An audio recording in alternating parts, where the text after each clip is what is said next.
أعوذ بالله من الشيطان الرجيم. بسم الله الرحمن الرحيم. يا أيها الذين آمنوا أوفوا بالعقود. أحلت لكم بهيمة الأنعام إلا ما يتلى عليكم غير محل الصيد وأنتم حرم. إن الله يحكم ما يريد. يا أيها الذين آمنوا لا تحلوا شعائر الله ولا الشهر الحرام ولا الهدي ولا القلائد ولا آمين البيت الحرام يبتغون فضلا من ربهم ورضوانا. وإذا حللتم فاصطادوا ولا يجرمنكم شنآن قوم أن صدوكم عن المسجد الحرام أن تعتدوا. وتعاونوا على البر والتقوى ولا تعاونوا على الإثم والعدوان. واتقوا الله إن الله شديد العقاب. حرمت عليكم الميتة والدم ولحم الخنزير وما أهل لغير الله به والمنخنقة والموقوذة والمتردية والنطيحة وما أكل السبع إلا ما ذكيتم وما ذبح على النصب وأن تستقسموا بالأزلام ذلكم فسق.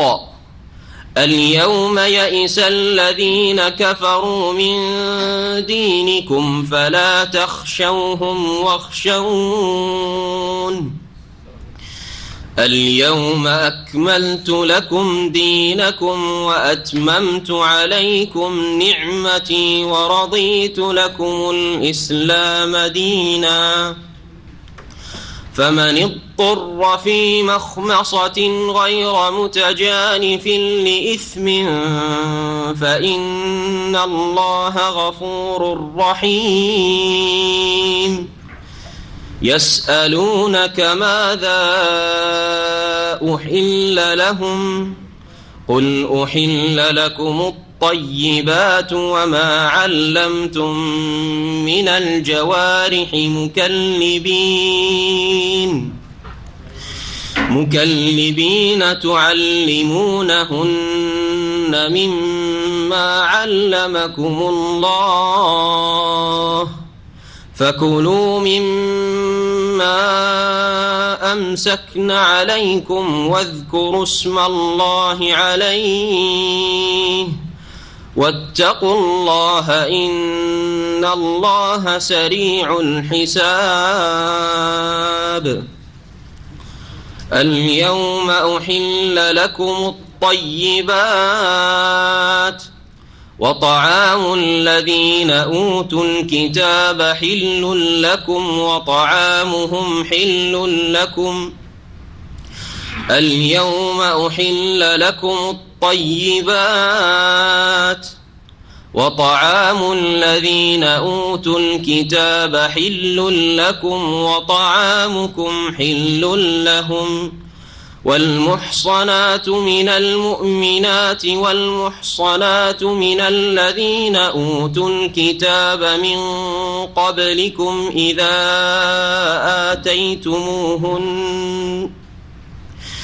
إذا آتيتموهن أجورهن محصنين غير مسافحين ولا متخذي أخدان ومن يكفر بالإيمان فقد حبط عمله وهو في الآخرة من الخاسرين.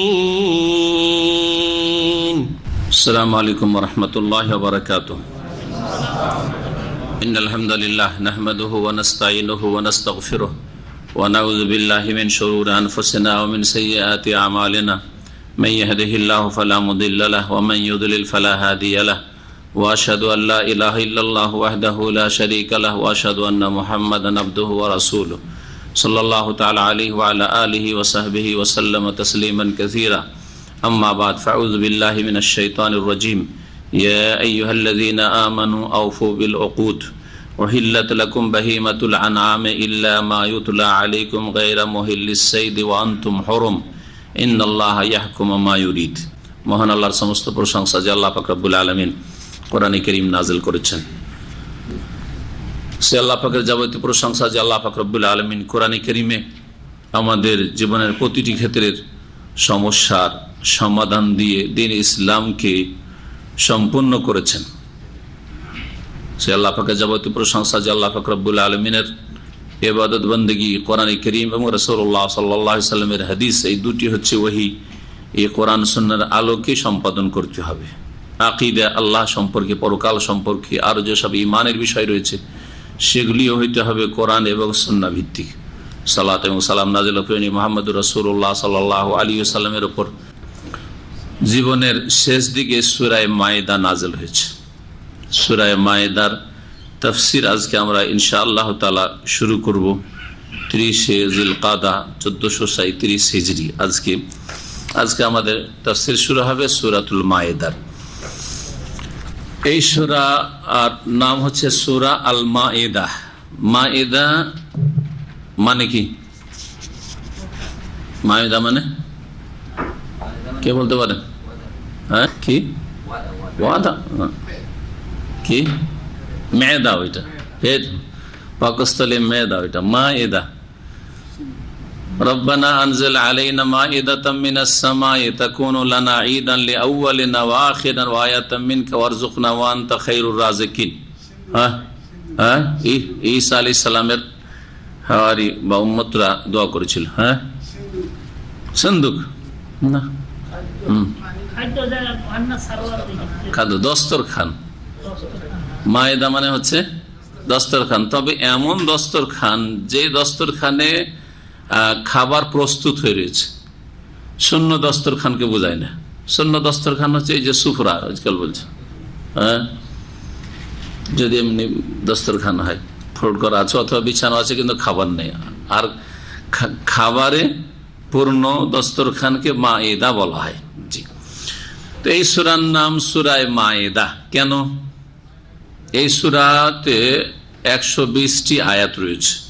114 নম্বর আয়াতে মায়েদার কথা উল্লেখ করা হয়েছে, ঈসা আলাইহিস সালাম এবং তার জাতির কথা বর্ণনা করতে গিয়ে। ইনশাআল্লাহ তাআলা শেষ দিকে, শেষ তাফসীর এই সূরার শেষ তাফসীর আসবে ইনশাআল্লাহ। এই সূরা নবী করিম সাল্লাল্লাহু আলাইহি সাল্লামের শেষ জীবনে মদিনায় নাযিল হয়েছে, তার মানে মাদানী সূরা, তাই না? নবী সাল্লাল্লাহু আলাইহি সাল্লামের মদিনার জীবনে নাযিল হয়েছে।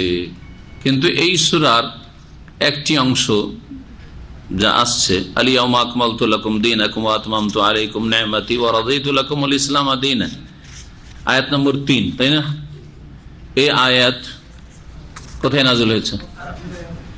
হ্যাঁ, আরাফায়। আরাফার বৈকালে নাযিল হয়েছে, আরাফায় নাযিল হয়েছে। তো নাযিল হলো তো মক্কায়, আর সূরা হচ্ছে মাদানী। কেমন কথা? তাহলে মাদানী সূরা মানে হচ্ছে মদিনার জীবনে যদি নাযিল হয় নবী সাল্লাল্লাহু আলাইহি ওয়াসাল্লামের, আর মক্কি সূরা মক্কার জীবনে, মক্কায় নাযিল হয় নাই। তো যদিও মক্কার পাশে, মক্কারই অন্তর্ভুক্ত আরাফা, মক্কাতেই নাযিল হয়েছে মানে আরাফায় নাযিল হয়েছে, কিন্তু যেহেতু মদিনার জীবনে নাযিল হয়েছে সেই জন্য সূরা হচ্ছে বা আয়াত হচ্ছে মাদানী। ইমাম তিরমিজি রাহমাতুল্লাহি আলাইহি আব্দুল্লাহ বিন আমর ইবনে আস রাদিয়াল্লাহু তাআলা আনহুমা থেকে বর্ণনা করেছেন, তিনি বলেন যে আখির সূরাতিন উনজিলাত সূরাতুল মাইদাতি ওয়াল ফাত, সর্বশেষ সূরা যা নাজিল হয়েছে রাসূলুল্লাহ সাল্লাল্লাহু আলাইহি ওয়াসাল্লামের উপর তা হচ্ছে সূরা আল মাইদা আর সূরা আল ফাত। সূরা আল ফাত মানে এখানে সূরা আল ফাত মানে সূরা নসর, এখানে ফাতহ মানে আরেকটি সূরা আছে সূরা ফাত, ইন্না ফাতাহনা লাকা ফাতহাম মুবিনা, সেই সূরাকে উদ্দেশ্য করা হয়নি এখানে। সূরা ইযা জাআ নাসরুল্লাহি ওয়াল ফাতহু ওয়া রাআইতান নাস ইয়াদখুলুনা ফি দীনিল্লাহি আফওয়াজা ফাসাব্বিহ বিহামদি রাব্বিকা ওয়াস্তাগফির ইন্নাহু কানা তাওয়াবা। এই সূরা নাসর সূরা ফাতহ বলা হয়েছে, কিন্তু সূরা ফাতহ বলতে যেটা প্রসিদ্ধ সেটা হচ্ছে ইন্না ফাতাহনা লাকা ফাতহাম মুবিনা, হুদায়বিয়ার সন্ধির সময় নাযিল হয়েছে 7ম হিজরিতে। হুদায়বিয়ার সন্ধি হয়েছে না 6ষ্ঠ হিজরিতে, 7ম হিজরিতে উমরাতুল কাজা হয়েছে 6ষ্ঠ হিজরিতে, 5ম হিজরিতে খন্দক, আর 6ষ্ঠ হিজরিতে হুদায়বিয়া হয়েছে। তো ওই সময় 6ষ্ঠ হিজরিতে নাযিল হয়েছে। তো কি করে এটা শেষ সূরা হইতে পারে, ঠিক না? কিন্তু নবী করিম সাল্লাল্লাহু আলাইহি ওয়াসাল্লামের দাওয়াত পূর্ণ হওয়ার পরে নবী সাল্লাল্লাহু আলাইহি ওয়াসাল্লামের ইন্তিকালের ভবিষ্যৎবাণী আল্লাহর পক্ষ থেকে ইঙ্গিত এই সূরায়ে নসরে ইযা জা নাসরুল্লাহি ওয়াল ফাত, এখানে ফাত মানে হচ্ছে মক্কা বিজয়, আর সূরা ফাতহের ফাত বিজয়, ইন্না ফাতাহনা লাকা ফাতহাম মুবিনা মানে হচ্ছে হুদায়বিয়ার সন্ধির বিজয়, হুদায়বিয়ার সন্ধির বিজয়।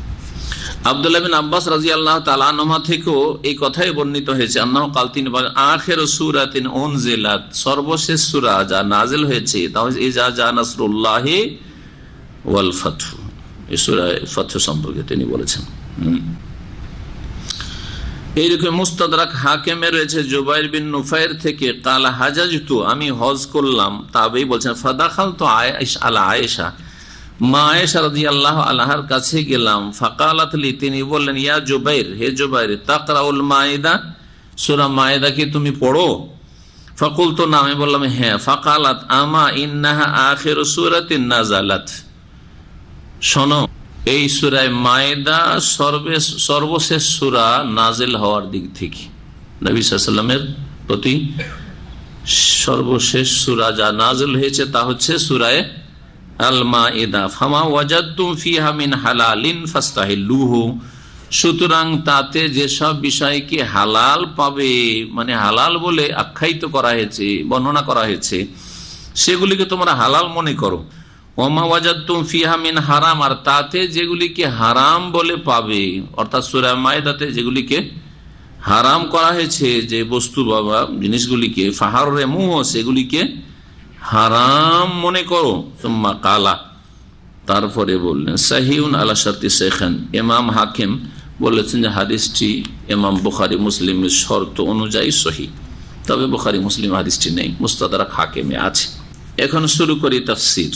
আল্লাহ পাক রব্বুল আলামিন বলছেন বিসমিল্লাহির রহমানির রহিম, ইয়া আইয়ুহাল্লাযীনা আমানু আউফু বিল উকুদ, হে মুমিনগণ, হে বিশ্বাসীরা, আউফু বিল উকুদ, তোমরা পূর্ণ করো চুক্তি সমূহ। উকুদের অর্থ হচ্ছে ওহুদ, উকুদ আকদের বহুবচন, যেমন ওহুদ আহদের বহুবচন। আহাদ মানে হচ্ছে চুক্তি, আহাদ মানে হচ্ছে ওয়াদা, প্রতিশ্রুতি অথবা চুক্তি।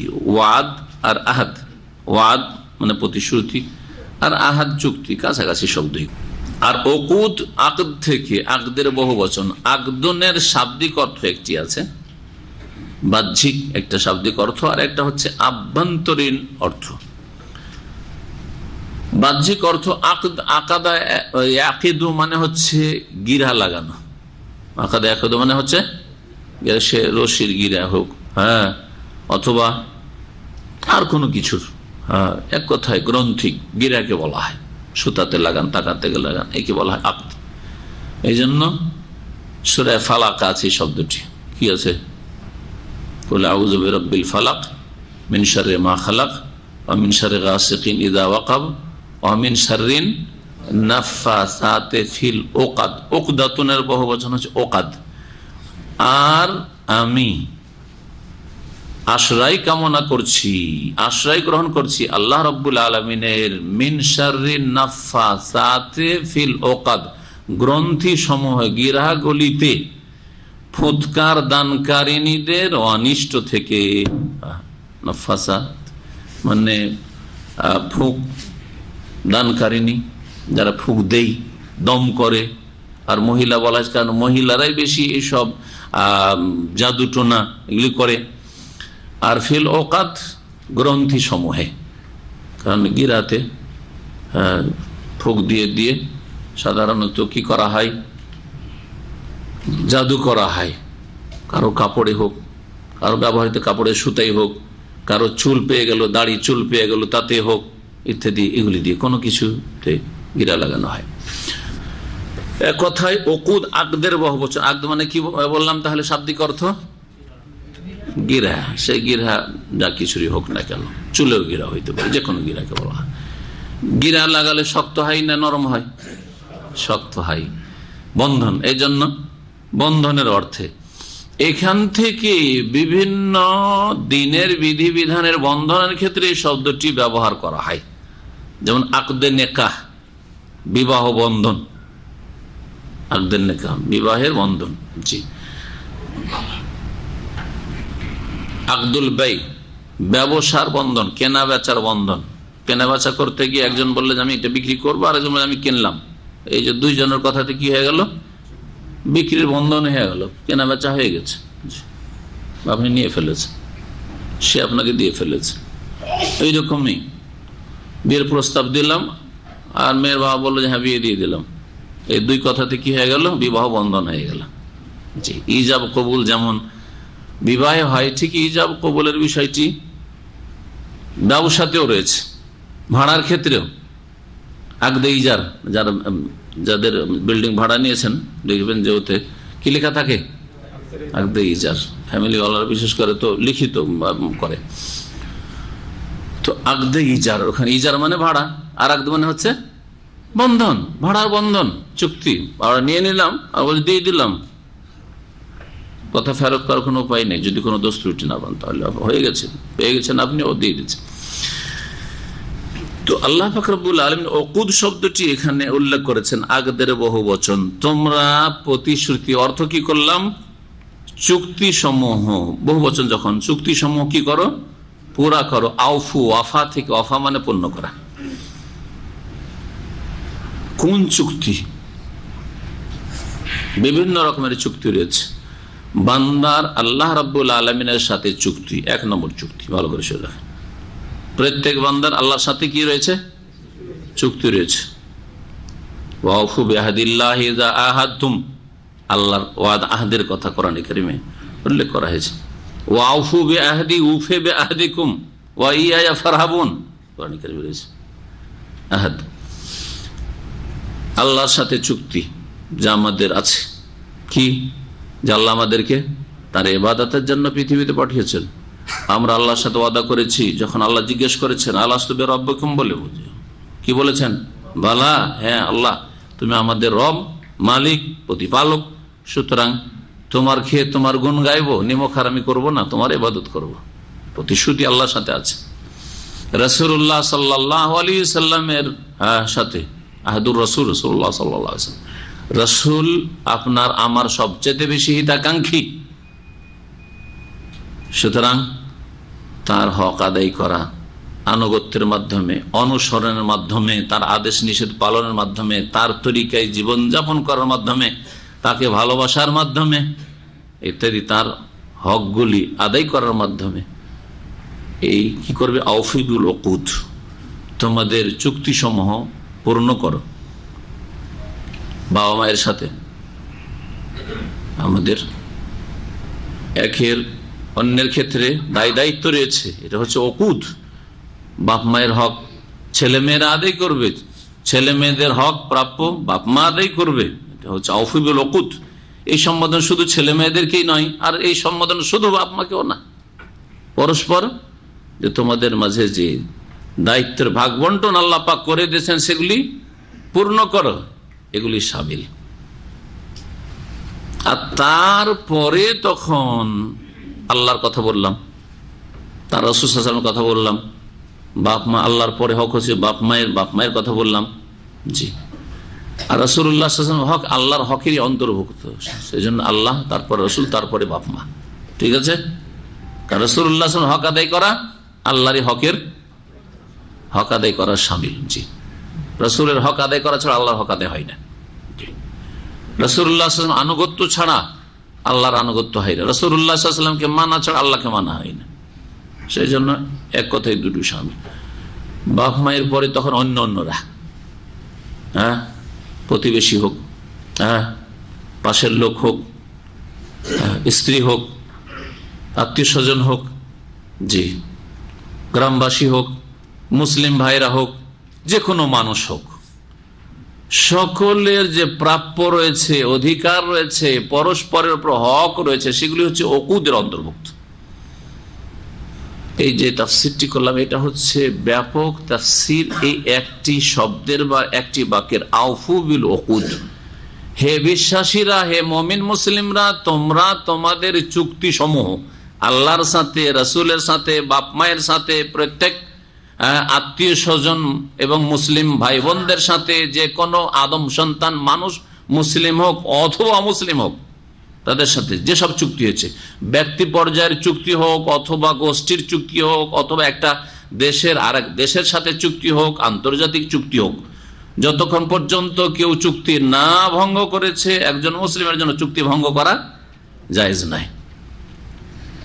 এই আয়াতের তাফসীর শুধু এই করবেন না যে চুক্তি মানে মানুষের চুক্তি, আপনার সাথে আমার একটা চুক্তি হয়েছে, ওয়াদা হয়েছে, একটা দলের আরেক দলের সাথে হয়েছে, এক বংশের আরেক বংশের সাথে হয়েছে, এক দেশের আরেক দেশের সাথে হয়েছে, কূটনৈতিক যে সম্পর্কগুলি শুধু এতে সীমিত নয়।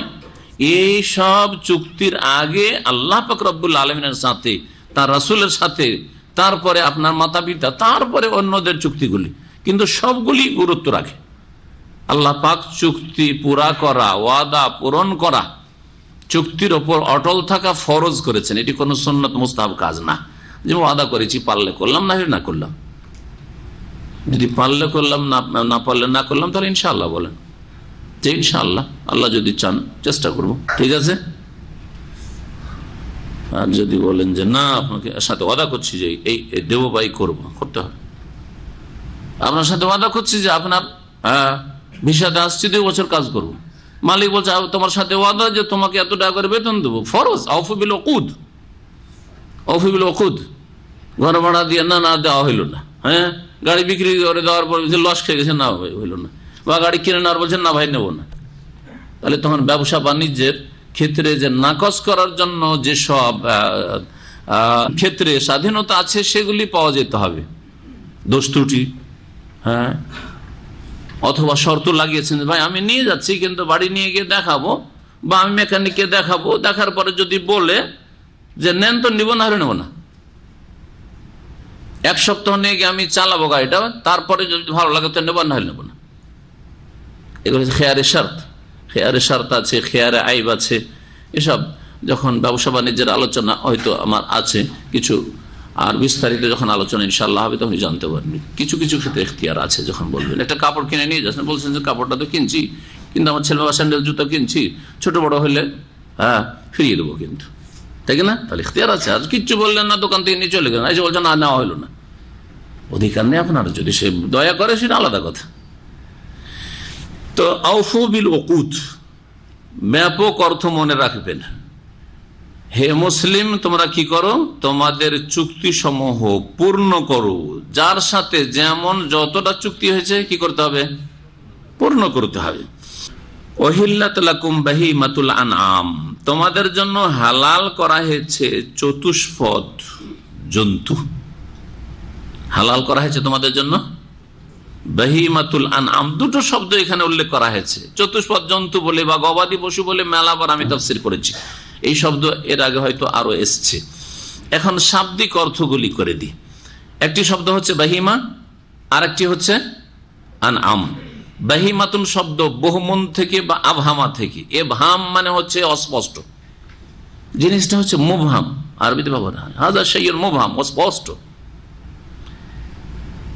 তো বাহিমাতুন মানে হচ্ছে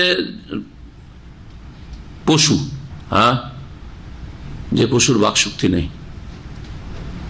বুঝা গেছে? বহম কেন? সে ভিতরের কথা মানুষের মতো প্রকাশ করতে পারে না, তারপর মানুষের মতো বিদ্যা বুদ্ধি রাখে না, কিছু সীমিত আছে, কি খেতে হবে না হবে, কোন শত্রু দেখলে সতর্ক হইতে হবে, এই ধরনের বুদ্ধি আছে গবাদি পশু নাই, কিন্তু সীমিত। তো তুলনামূলক মানুষের সাথে তুলনা করলে এগুলি হচ্ছে কি নিজের কথা বা নিজের ক্ষমতা, নিজের উদ্দেশ্য স্পষ্ট করতে অক্ষম। এই জন্য গবাদি পশুকে কি বলা হয়? বাহিমা বলা হয়, বাহাইম। বহু বচন হচ্ছে বাহাইম। আনআম, আনআম শব্দটি নামুনের বহু বচন, নামুনের বহু বচন। আনআম এক বহু বচন, আর নামুন হচ্ছে কি এক বচন। হাদিসে রয়েছে একটি হাদিস, যারা হাদিস শোনেন বেশি বেশি অথবা মুখস্থ আছে হয়তো কারো, নবী সাল্লাল্লাহু আলাইহি ওয়াসাল্লাম বলেছেন, একজন মানুষ যদি আপনি হেদায়েত করতে পারেন তাহলে ফজিলতের ক্ষেত্রে কি বলেছেন? আলী রাদিয়াল্লাহু তাআলা আনহুকে খাইবারের সময় বলেছিলেন, ফাওয়াল্লাহি, আল্লাহর কসম করে বলছি, লা ইয়াহদি আল্লাহু বিকা রাজুলান ওয়াহিদান, আল্লাহ যদি তোমার দ্বারা একজন মানুষকে হেদায়েত দান করে, আগে দাওয়াত দিবে ওদেরকে ইসলামের, খায়রুন লাকা, যদিও তারা ইহুদি, যদিও রাসূলুল্লাহ সাহাবায়ে মুহাজির আনসারদের কট্টর শত্রুতা করে যাচ্ছে মদিনাবাসীর, তারপরে না প্রথম জিহাদ শুরু করবে না, তাদেরকে ইসলাম, ইসলামের দিকে দাওয়াত দাও।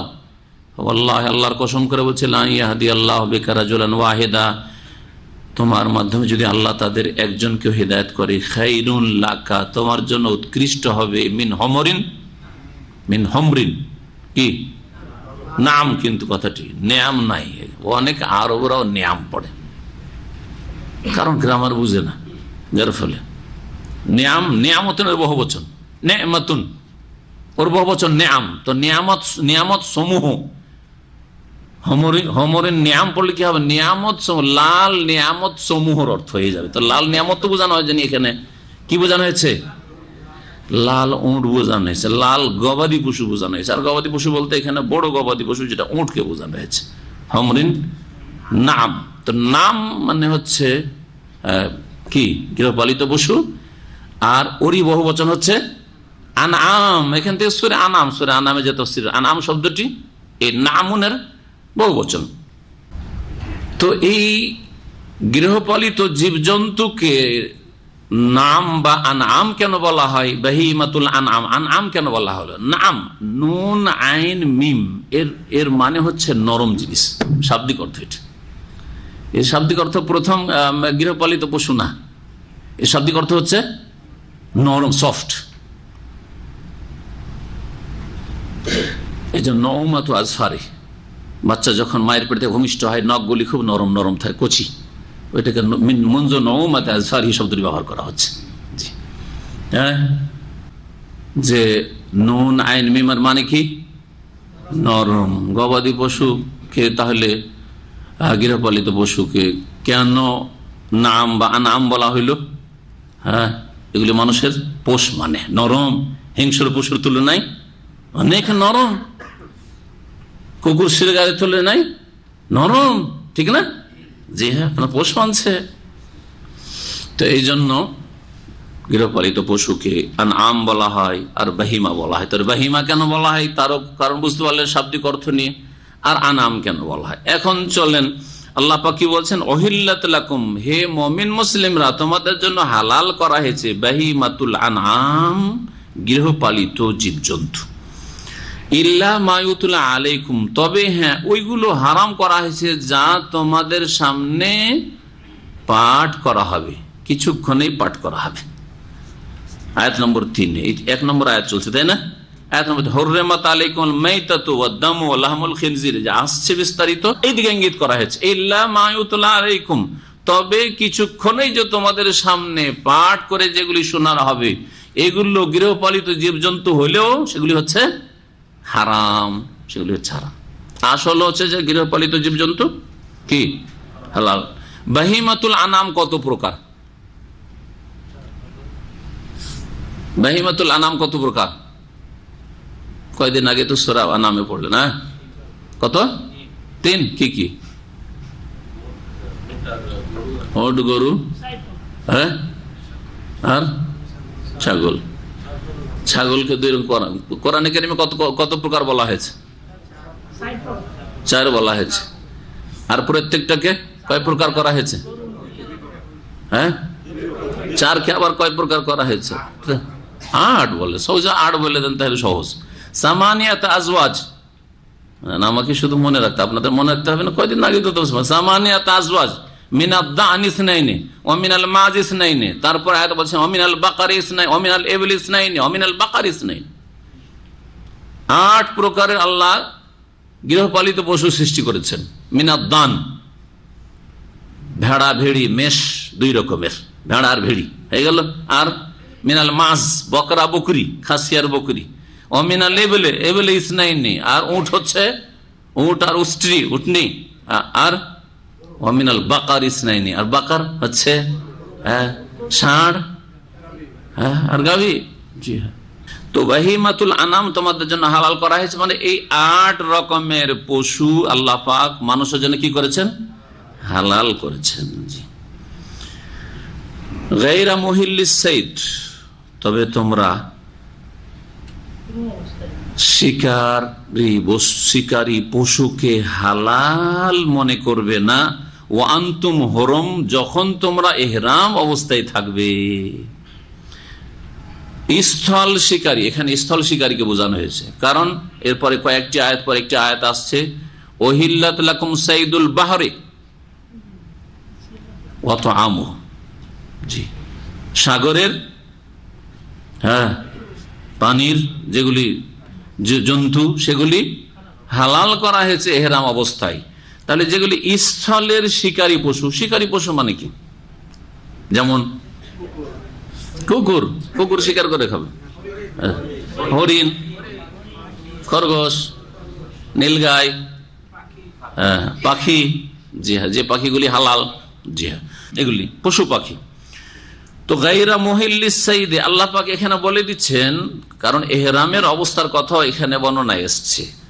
ও আনতুম হরম, তোমরা যখন ইহরাম অবস্থায়, হরমুন মানে মুহরিমিনে, তোমরা যখন ইহরাম অবস্থায় থাকবে তখন তোমরা স্থল শিকারীকে হালাল মনে করবে না, নিজের জন্য হালাল না, নিজেও শিকার করতে পারবেন না, দেখিয়েও দিতে পারবেন না, সাহায্য সহযোগিতা করতে পারবেন না, তাড়াইতেও পারবেন না ইহরাম অবস্থায়। হালাল এলাকাতেও যদি থাকে, যখন তায়েফ থেকে ইহরাম বেঁধেছেন, এখন হালাল এলাকা, হারামে ঢুকেননি, হারাম এলাকায়, বুঝছেন না, হাতে নাতে বুঝেন, ঢুকেছেন এখন হারাম এলাকায় ঢুকেননি। আর তারপরে তায়েফ থেকে ইহরাম বেঁধে বেরিয়েছে, আর দেখছেন একটা হরিণ পেয়ে গেছে, এটা নীলগাই পেয়ে গেছে, হ্যাঁ, একটা পাখি ধরবো খাবো, চলবে?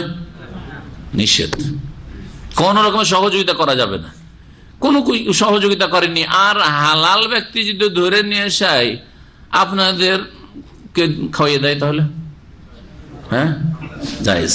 জি, নবী করিম সাল্লাল্লাহু আলাইহি ওয়াসাল্লাম বলেছেন, জি, মালাম তাসিদুহু ওয়ালাম ইউসাদ লাকুম, তোমাদের উদ্দেশ্যে যাতে করে শিকার না করা, হাজীদেরকে খাওয়াবো ইহরাম করে, এরকম যেন না হয়, নিজের জন্য খেয়ে শিকার করেছিল, তারপরে আপনাদের পেয়ে গেল, খাওয়াই দিল, সেটা আলাদা কথা।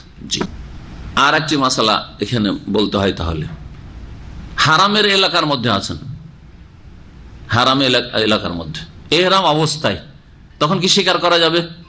মক্কায় হাজার হাজার কবুতর দেখা যায়, বাইরে দেখতে পান না, ঝাঁকে ঝাঁকে শিকার করা যাবে? শিকার যদি করা যেত তো এগুলো মক্কায় থাকতো না, সব শিকার করে খেয়ে নিত, ঠিক না? সবচেয়ে বেশি ওখানে কবুতর দেখা যায় এহরাম অবস্থায় করে। এহরাম অবস্থায় না, আপনি এহরাম থেকে হালাল হয়ে গেছেন, মক্কায় অনেক তো কবুতর বা হরিণ পেলেন, খরগোশ পেলেন, শিকার করা যাবে না?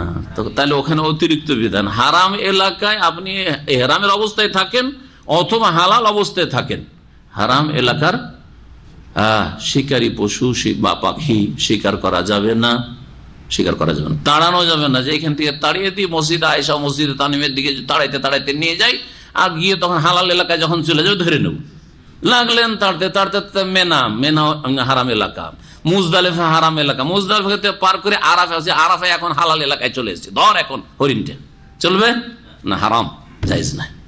জি, তাড়ানো যাবে না। সুবহান, কত নিরাপদ স্থান আল্লাহ পাক করেছেন, হারামান আমিনা। এই হারাম এলাকা হচ্ছে নিরাপদ শুধু মানুষের জন্য না, জীবজন্তু, শিকারী পশু অন্য জায়গায় খান, রাত দিন ধরে ধরে খান আপনি, কিন্তু ওখানে ধরতে পারবেন না। আপনি চোখের সামনে শত শত হরিণ, শত শত খরগোশ, হাজার হাজার পাখি শিকার করতে পারবেন না। ইন্নাল্লাহ ইয়াহকুমু মা ইউরিদ, আল্লাহ যা ইচ্ছা করেন তাই তিনি নির্দেশ দান করেন। আল্লাহ পাক ফয়সালা করেন অথবা নির্দেশ দান করেন যা ইচ্ছা, তার ইচ্ছা মোতাবেক, তার ইচ্ছা মোতাবেক ইবাদত বন্দেগী করতে হবে। আপনার ইচ্ছা মোতাবেক ইবাদত বন্দেগী করলে হবে না। আজকালকার অধিকাংশ মানুষ নিজের ইচ্ছা মোতাবেক ইবাদত করে, আল্লাহর ইচ্ছা মোতাবেক ইবাদত করে না, যার ফলে ইবাদত কবুল হয় না। যারা 4 ওয়াক্ত নামাজ পড়েন কি বলবেন? আল্লাহর ইচ্ছা মোতাবেক ইবাদত করেন না আপনার কুপ্রবৃত্তির অনুসরণে ইবাদত করেন? আপনার মনে লাগছে যে 4 পারবো তাই করছেন, আল্লাহ যে 5 বলেছেন 5 করছেন না আপনি, আপনার ইচ্ছা মোতাবেক ইবাদত। আপনি জামাতে নামাজ পড়ছেন না, ইচ্ছা করে জামাতে যাচ্ছেন, অথচ শরীয়তে কোনো ওজোর নেই, অভ্যাস বানিয়ে নিয়েছেন যে ফজরে শুয়ে থাকবেন, তা আল্লাহর ইচ্ছা মোতাবেক ইবাদত করছেন না আপনার ইচ্ছা মোতাবেক? বলেন, আল্লাহর ইচ্ছা মোতাবেক হচ্ছে ইবাদত? আল্লাহ তো বলছেন ওয়ারকাউ মার রাকিন, এটা হচ্ছে আল্লাহর ইচ্ছা, শরীয়তে ইচ্ছা। আর আপনার ইচ্ছা যে আমি বাড়িতে পড়বো, তা আল্লাহর ইচ্ছা মতো ইবাদত হয় না। বিদাতি ইবাদত, বিদাতি তরিকার যতগুলি ইবাদত, যতগুলি বিদাতি ওজিফা, যতগুলি বিদাতি দুরুদ, এগুলি কি? বিদাতি জিকির, ইল্লাল্লাহ লা ইলাহা, আল্লাহর ইচ্ছা মোতাবেক জিকির। এক শ্রেণী বিদাতিরা বলে যে কেন শুধু আল্লাহ শব্দের জিকির চলবে না? চলবে, আল্লাহর জিকির চলবে। ওদেরকে বলছি ইল্লাল্লাহর জিকির চলবে, বলছে যে চলবে ইল্লাল্লাহ, গ্রামারে চলবে। নবী করিম সাল্লাল্লাহু আলাইহি ওয়াসাল্লাম গ্রামারের জিকির শিখিয়েছেন না কোরআন সুন্নাহর জিকির, ওহীর জিকির শিখেছেন? ওহীর জিকিরে জিন্দেগিতে একবার, বেশি না একবার রাসূলুল্লাহ সাল্লাল্লাহু আলাইহি ওয়াসাল্লাম ইল্লাল্লাহ ইল্লাল্লাহ জিকির করেছেন, কিয়ামত পর্যন্ত প্রমাণ করেন। তাহলে এটা আল্লাহর ইচ্ছা মোতাবেক ইবাদত হচ্ছে না আপনাদের মুরব্বী মোল্লাদের ইচ্ছা মোতাবেক ইবাদত হচ্ছে? মোল্লাদের ইচ্ছা মোতাবেক ইবাদত হচ্ছে। গ্রামার তৈরি হইল রাসূলুল্লাহ সাল্লাল্লাহু আলাইহি ওয়াসাল্লামের জামানায় নয়, সাহাবায়ে কেরামদের শেষ জামানায়, তাবেঈনদের জামানায়, বাসরা আর কুফায়। আর গ্রামার মানুষ তৈরি করেছে। গ্রামার তৈরি হওয়ার আগেও আরবি গ্রামার জানার পরে যত শুদ্ধ বলে তার চাইতে শুদ্ধ আরবি বলতো আরবরা প্রাকৃতিক ভাবে। আর গ্রামার দিয়ে টেনে হেঁচড়ে ইল্লাল্লাহ ইল্লাল্লাহ জিকির জায়েজ, এই হচ্ছে বিদাতীদের আচরণ, বিদাতীদের বক্তব্য। জি, তাদের বক্তব্যগুলো দিকে ইঙ্গিত করছে। আল্লাহ পাক যেন হেদায়েত দান করে। সুতরাং ইবাদত করতে হবে ইন্নাল্লাহ ইয়াহকুমু মা ইউরিদ, আল্লাহ যেমন ইচ্ছা করেন তেমন হুকুম করেন, আল্লাহর হুকুম পালন করতে হবে। আল্লাহর হুকুমে যদি ইল্লাল্লাহর জিকির থাকে, আল্লাহ শুধু লফজুল জালালা মুফরাদের জিকির থাকে তাহলে করুন, আর না থাকে তো জায়েজ নয়। যদি রাসূলুল্লাহ সাল্লাল্লাহু আলাইহি ওয়াসাল্লাম আদর্শে একদিনের কোন জিকির থাকে, লা ইলাহা ইল্লাল্লাহ মুহাম্মাদুর রাসূলুল্লাহ, লা ইলাহা ইল্লাল্লাহ মুহাম্মাদুর রাসূলুল্লাহ, এই আর বিদাতি জিকির, তাহলে করুন। আর না হলে আপনার ইচ্ছা মোতাবেক, আপনার মুরব্বীদের বিদাতীদের ইচ্ছা মোতাবেক জিকির হচ্ছে, আল্লাহর ইচ্ছা মোতাবেক জিকির হয় না। ইয়া আইয়ুহাল্লাযীনা আমানু লা তুহিল্লু শাআইরাল্লাহ, আল্লাহ পাক রব্বুল আলামিন তারপরে দ্বিতীয় আয়াতে বলছেন সূরা মায়েদার, ইয়া আইয়ুহাল্লাযীনা আমানু, হে মুমিন সকল, লা তুহিল্লু শাআইরাল্লাহ, আল্লাহর নিদর্শনাবলীকে তোমরা অসম্মান করিও না, হালাল করিও না। লা তুহিল্লু মানে হালাল করিও না, শাব্দিক অর্থ আহাল্লা ইউহিল্লু মানে হালাল করা, হালাল মনে করা মানে অসম্মান করা, জি, অবমাননা করা, মর্যাদা না দেয়া। লা তুহিল্লু শাআইরা, শাআইর শাইরাতুনের বহুবচন, আল্লাহর নিদর্শনাবলীকে তোমরা অসম্মান করিও না। ওয়ালা শাহরাল হারাম, এবং সম্মানিত মাসের অবমাননা করিও না। ওয়ালাল হাদিয়া, আর হাদির পশু, হাদি কোরবানি, হাজি সাহেবদের কোরবানির পশু, যা হাজি সাহেবরা সাথে করে নিয়ে যায় মক্কায় মেনায় জবাই করার উদ্দেশ্যে, হারামের উদ্দেশ্যে, অথবা সেখানে গিয়ে ক্রয় করে, যেমন আজকালকার প্রচলন। আগের প্রচলন কি ছিল? সাথে করে নিয়ে যেত, আহদা ইহুদি মানে সাথে করে নিয়ে যাওয়া। জি, আহদা মানে সাথে করে নিয়ে যাওয়া। নবী করিম সাল্লাল্লাহু আলাইহি ওয়াসাল্লাম মদিনা থেকে সাথে করে নিয়ে গেছিলেন, আলী রাদিয়াল্লাহু তাআলা ইয়ামান থেকে সাথে করে নিয়ে এসেছিলেন, এগুলি হাদি। কিন্তু আজকাল সাধারণত যারা নিজেরা এখানে একমাত্র বেদুইন যারা এখানে গবাদি পশু লালন পালন করে তারাই হয়তো সাথে নিয়ে যায়, তারাও বিজনেসের জন্য, সাধারণত কেউ নিয়ে যায় না, ওখানে গিয়ে কেনে। তারপরে তার নাম হচ্ছে হজের সাথে, ওমরার সাথে, হারামের সাথে সংশ্লিষ্ট কুরবানি হচ্ছে হাদি। ওর নাম কি? হাদির পশু, ভালো করে মনে রাখবেন। আর নিজের নিজের বাড়িতে যে জিলহজ মাসের 10 তারিখ, 11, 12, 13 এই 4 দিন হচ্ছে কুরবানি উযহিয়ার দিন। এই 4 দিনের যে কোনো দিনে যেগুলি জবাই করা হয় আল্লাহ নৈকট্য লাভের জন্য, সেগুলির নাম হচ্ছে উযহিয়া। আরবিতে ওর নাম হচ্ছে উযহিয়া। এই উযহিয়া থেকে ঈদের নাম হচ্ছে ঈদুল আজহা, ঈদুল জোহা নয়। আমাদের দেশের কিছু বাংলা ক্যালেন্ডারে অজ্ঞতার কারণে ঈদুল জোহা লেখা থাকে। জোহা চাস্তের অর্থ সূর্য ওঠার পর আর দুপুর বেলার মাঝখানে যে নাস্তার সময়, যেটা 8টা 9টা, এই সময়গুলো হচ্ছে 7টা 8টা 9টা থেকে শুরু করে 11টা পর্যন্ত, এই সময়গুলো হচ্ছে জোহার সময়। তো ঈদুল জোহা ভুল নাম। এই ঈদুল জোহার নাম দেওয়ার কারণে সুন্নতের খেলা আমাদের দেশে ঈদের সালাত পড়ে দিন 10টা 11টার সময়, 12টাও করে। যার ফলে আজ বাংলাদেশ থেকে আমাকে কাল পরশু ফতোয়া জিজ্ঞেস করছে যে এই সময় তো খুব গরম, তো আমরা ঈদগাহ খোলা মাঠ, তো ওখানে কি শামিয়ানা লাগিয়ে আমরা ঈদ পড়তে পারবো কিনা। তো শামিয়ানার এই ফালতু খরচ না করে, যাতে কোনো নেকি পাওয়া যাবে না, এই খরচ না করে সুন্নতি সালাত আদায় করে নবী করিম সাল্লাল্লাহু আলাইহি ওয়াসাল্লাম ঈদুল আজহার সালাত সূর্য ওঠার মাত্র 15 থেকে 20 মিনিট পরেই আদায় করেছেন। সৌদি আরবে তাই হয়, ঈদগাহে যান, হ্যাঁ 15 থেকে 20 মিনিট পরেই কি হয়ে যায়, ঈদের নামাজ শুরু হয়ে যায়। এটা সুন্নতি তরিকা। সকাল সকাল, আচ্ছা পারছেন না, এখন 5টা 15 মোটামুটি, আজকে ছিল 5টা 17 18, 5টা 15 ধরেন, 5টা সোয়া 5টায় এখানে সৌদি আরবের দাম্মামে কি হয়ে যাচ্ছে, সূর্য উঠে যাচ্ছে। মক্কায় মোটামুটি সূর্য উঠবে 6টার দিকে। 6টায় যদি সূর্য উঠে 6টা 20 ঈদের সালাত শেষ। 6:30টার মধ্যে মক্কায় ঈদের সালাত শেষ। 6:30টায় পারছেন না, 7:30 করেন, 1 ঘন্টা আরো দেন ঠেলে, তাও চলুক, রোদ হবে না, শামিয়ানার কোনো প্রয়োজন হবে না, সুন্নতের কাছাকাছি থাকবে, সুন্নতের কাছাকাছি ঈদের সালাত থাকবে। কিন্তু বেলা 10টা 11টা ঈদের সালাত, ই কি সুন্নতের নামাজ? ই কি নবী করিম সাল্লাল্লাহু আলাইহি ওয়াসাল্লামের ঈদ? ই কি সাহাবায়ে কেরামদের ঈদ? না দেশি ঈদ? হ্যাঁ, আল্লাহর ইচ্ছা মোতাবেক ঈদ, সুন্নতের খেলাফ ঈদ।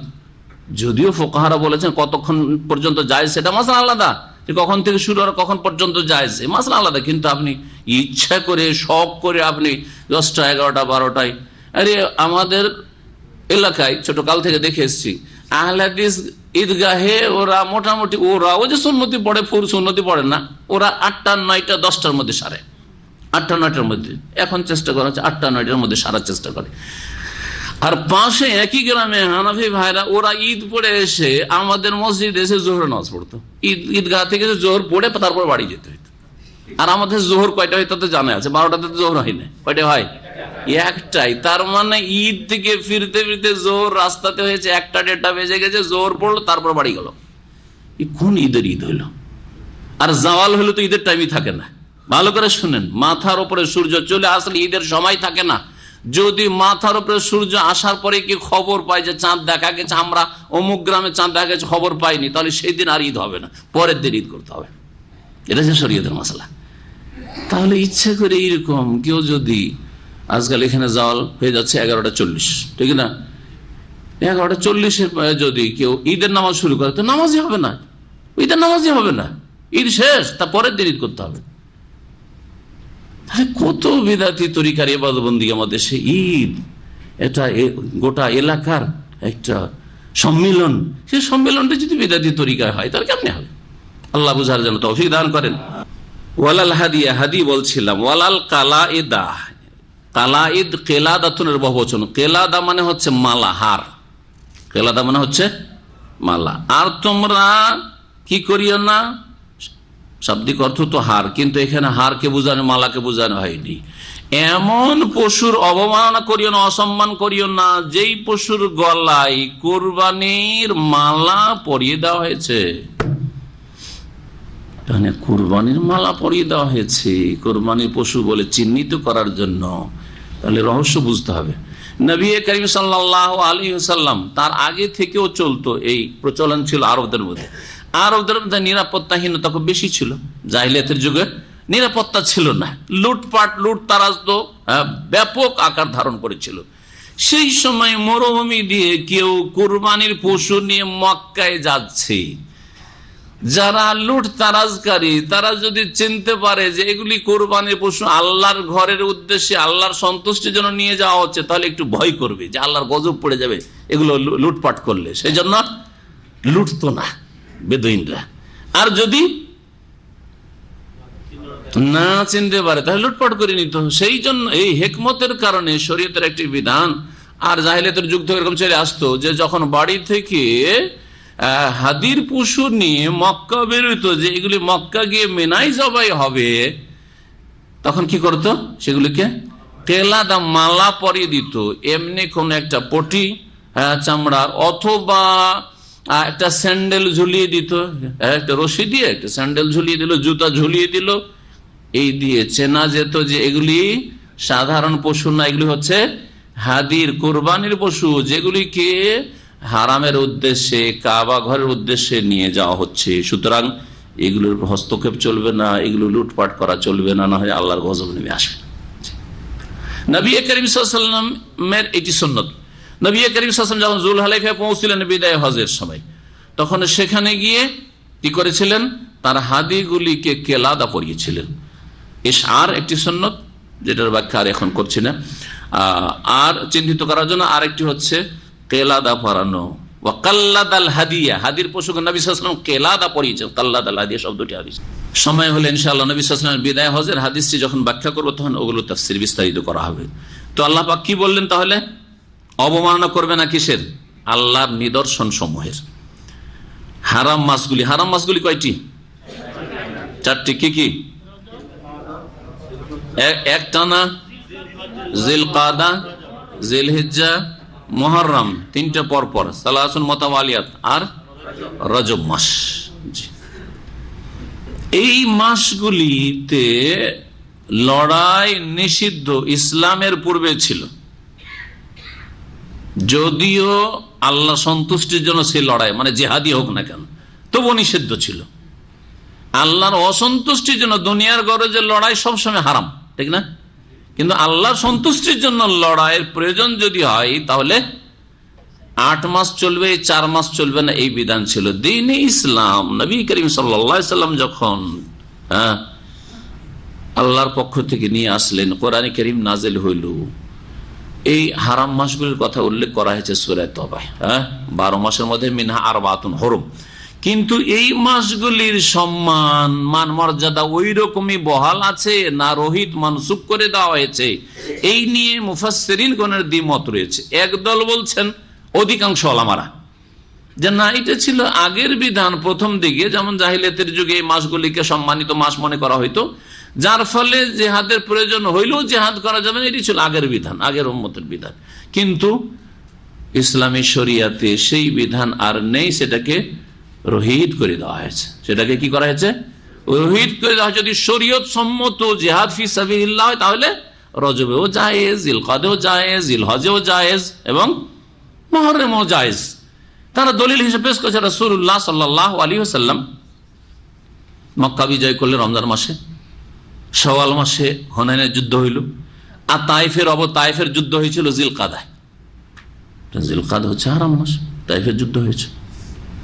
সুতরাং এই যে হারাম মাসগুলিতে জিহাদ ফি সাবিলিল্লাহ হইলেও করা যাবে না, বিরত থাকতে হবে, এই বিধান কি হয়ে গেছে? মানসুখ হয়ে গেছে। এটা হচ্ছে অধিকাংশ ওলামাদের মত। আর একদল বলছেন না, অব্যাহত আছে।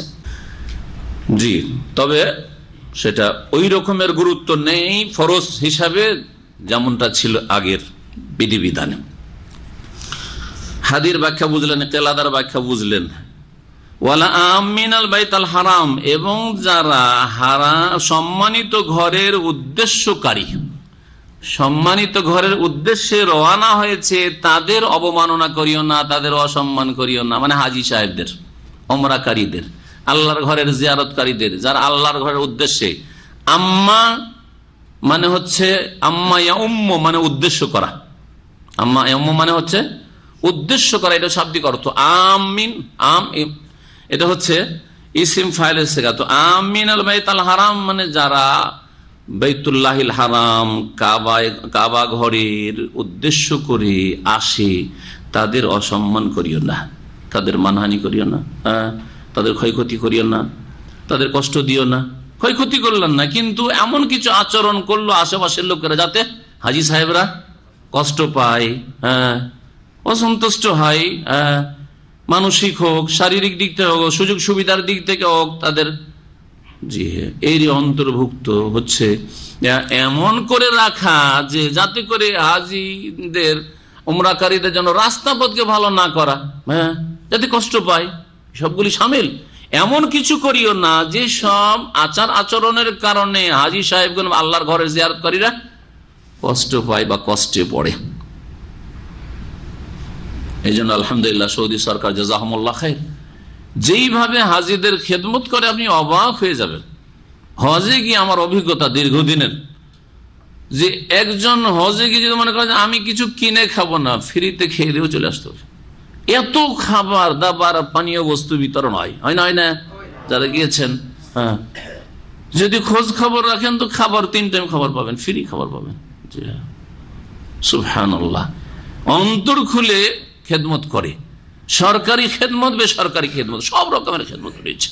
ইয়াবতাগুনা ফাদলাম মির রাব্বিহিম ওয়া রিজওয়ানা, তারা এই বাইতুল্লাহর উদ্দেশ্যকারীরা জিয়ারতকারীরা কি করে, তলাশ করে তাদের প্রতিপালকের অনুগ্রহ, আল্লাহর সন্তোষের উদ্দেশ্যে তারা হাজির হয়েছে, ওয়া রিজওয়ান এবং আল্লাহ পাকের রেজামন্দির উদ্দেশ্যে। ফাদল অনুগ্রহ এবং সন্তোষের উদ্দেশ্যে যারা এসেছে তাদের অবমাননা করিও না। এখানে আরেকটি শব্দের ব্যাখ্যা বাকি আছে, শাইর আল্লাহ, আল্লাহর শাইরা, আল্লাহর নিদর্শনাবলী। আল্লাহর নিদর্শনাবলী বলতে কি বোঝানো হয়েছে, আল্লাহর নিদর্শনাবলী বলতে কি বোঝানো হয়েছে এই বিষয়টি। জি হ্যাঁ, আল্লাহ নিদর্শন কি? প্রথম কথা, ব্যাপক অর্থে আল্লাহর নিদর্শনাবলী, আল্লাহ পাকের যতগুলি আদেশ নিষেধ আছে সবগুলি আল্লাহ পাকের শায়ের। আল্লাহ পাকের আদেশ নিষেধ সবগুলি হচ্ছে আল্লাহ পাকের নিদর্শনাবলী, শায়ের। এটা হচ্ছে ব্যাপক অর্থ। কিন্তু এখানে হজের সাথে অথবা হারামের সাথে মক্কাতুল মুকাররমার সাথে সংশ্লিষ্ট যে শায়ের, সেগুলি হচ্ছে হজ এবং উমরার স্থান, কাল এবং কার্যাবলী। কি বললাম? শায়ের মানে হজ উমরার স্থান, কাল, সময় আর কার্যাবলী, এগুলিকে কি বলা হয়? শায়ের। এই জন্য দেখবেন আল্লাহ পাক সূরা হজে বলেছেন, ওয়ামান ইউআযযিম শাআইরাল্লাহি ফাইন্নাহা মিন তাকওয়াল কুলুব, যারা আল্লাহ পাকের নিদর্শনাবলীর তাজিম করে, শ্রদ্ধা সম্মান করে। এখানে রয়েছে তোমরা অবমাননা করিও না, আর ওখানে রয়েছে তাজিম করার কথা। যারা শ্রদ্ধা সম্মান করে, মান মর্যাদা দেয় আল্লাহর শায়েরগুলির, ফাইন্নাহা মিন তাকওয়াল কুলুব, এটা অন্তরের আল্লাহ ভীরুতার বাস্তব প্রমাণ। আল্লাহ বলছে, আল্লাহর শায়ের কথা আরেক জায়গায় পেলাম, তাই না? এখানেও শায়ের, লা তুহিল্লু শায়ের আল্লাহ। জি হ্যাঁ, তো শায়ের, হজের কার্যাবলীকে শায়ের বলা হয়। তো হজের যতগুলি কাজ শুরু থেকে এহরাম করা আল্লাহর একটি শাইরা, তাই না? আরাফা অবস্থান আল্লাহর শায়ের অন্তর্ভুক্ত, মিনা, মুজদালিফা, কুরবানি, সাফা মারওয়া সবগুলি আল্লাহ পাকের শায়ের। এই জন্য দেখো, ইন্না সাফা ওয়াল মারওয়াতা মিন শাআইরিল্লাহ, দেখুন নিশ্চয় সাফা এবং মারওয়া আল্লাহ পাকের নিদর্শনাবলীর শায়ের অন্তর্ভুক্ত। শায়ের বলা হল সাফা মারওয়া স্থান, এগুলি হচ্ছে হজ উমরার স্থান। নবী করিম সাল্লাল্লাহু আলাইহি ওয়াসাল্লাম এইরকমই জামরাতগুলি আল্লাহ পাকের শায়ের, এগুলিতে যে কঙ্কর মারছেন কাজগুলিও শায়ের, আর এই স্থানগুলিও শায়ের। এই সময়টা, এই যে সময়, যে মর্যাদার সময়, ফজিলতের সময়, এগুলি হচ্ছে আল্লাহ পাকের শায়ের। এই জন্য কেউ কেউ বলেছেন শায়ের মানে মানাসিকুল হজ, বিভিন্ন উক্তি রয়েছে, সবগুলিকে শামিল। আমরা তাফসীরে সবগুলিকে শামিল করব, কারণ সবগুলিকে আসলে শামিল। মানাসিকে হজ, হজের যতগুলি কার্যাবলী রয়েছে সবগুলি হচ্ছে শায়ের। কেউ কেউ বলেছেন যে সাফা মারওয়া হচ্ছে আল্লাহ পাকের শায়ের। এইরকমই কোরবানির পশু, এটা আল্লাহ পাকের শায়ের অন্তর্ভুক্ত। জি, আল্লাহ বলছেন ওয়াল বুদনা জাআলনাহা লাকুম মিন শাআইরিল্লাহ, সূরা হজে এটাও রয়েছে।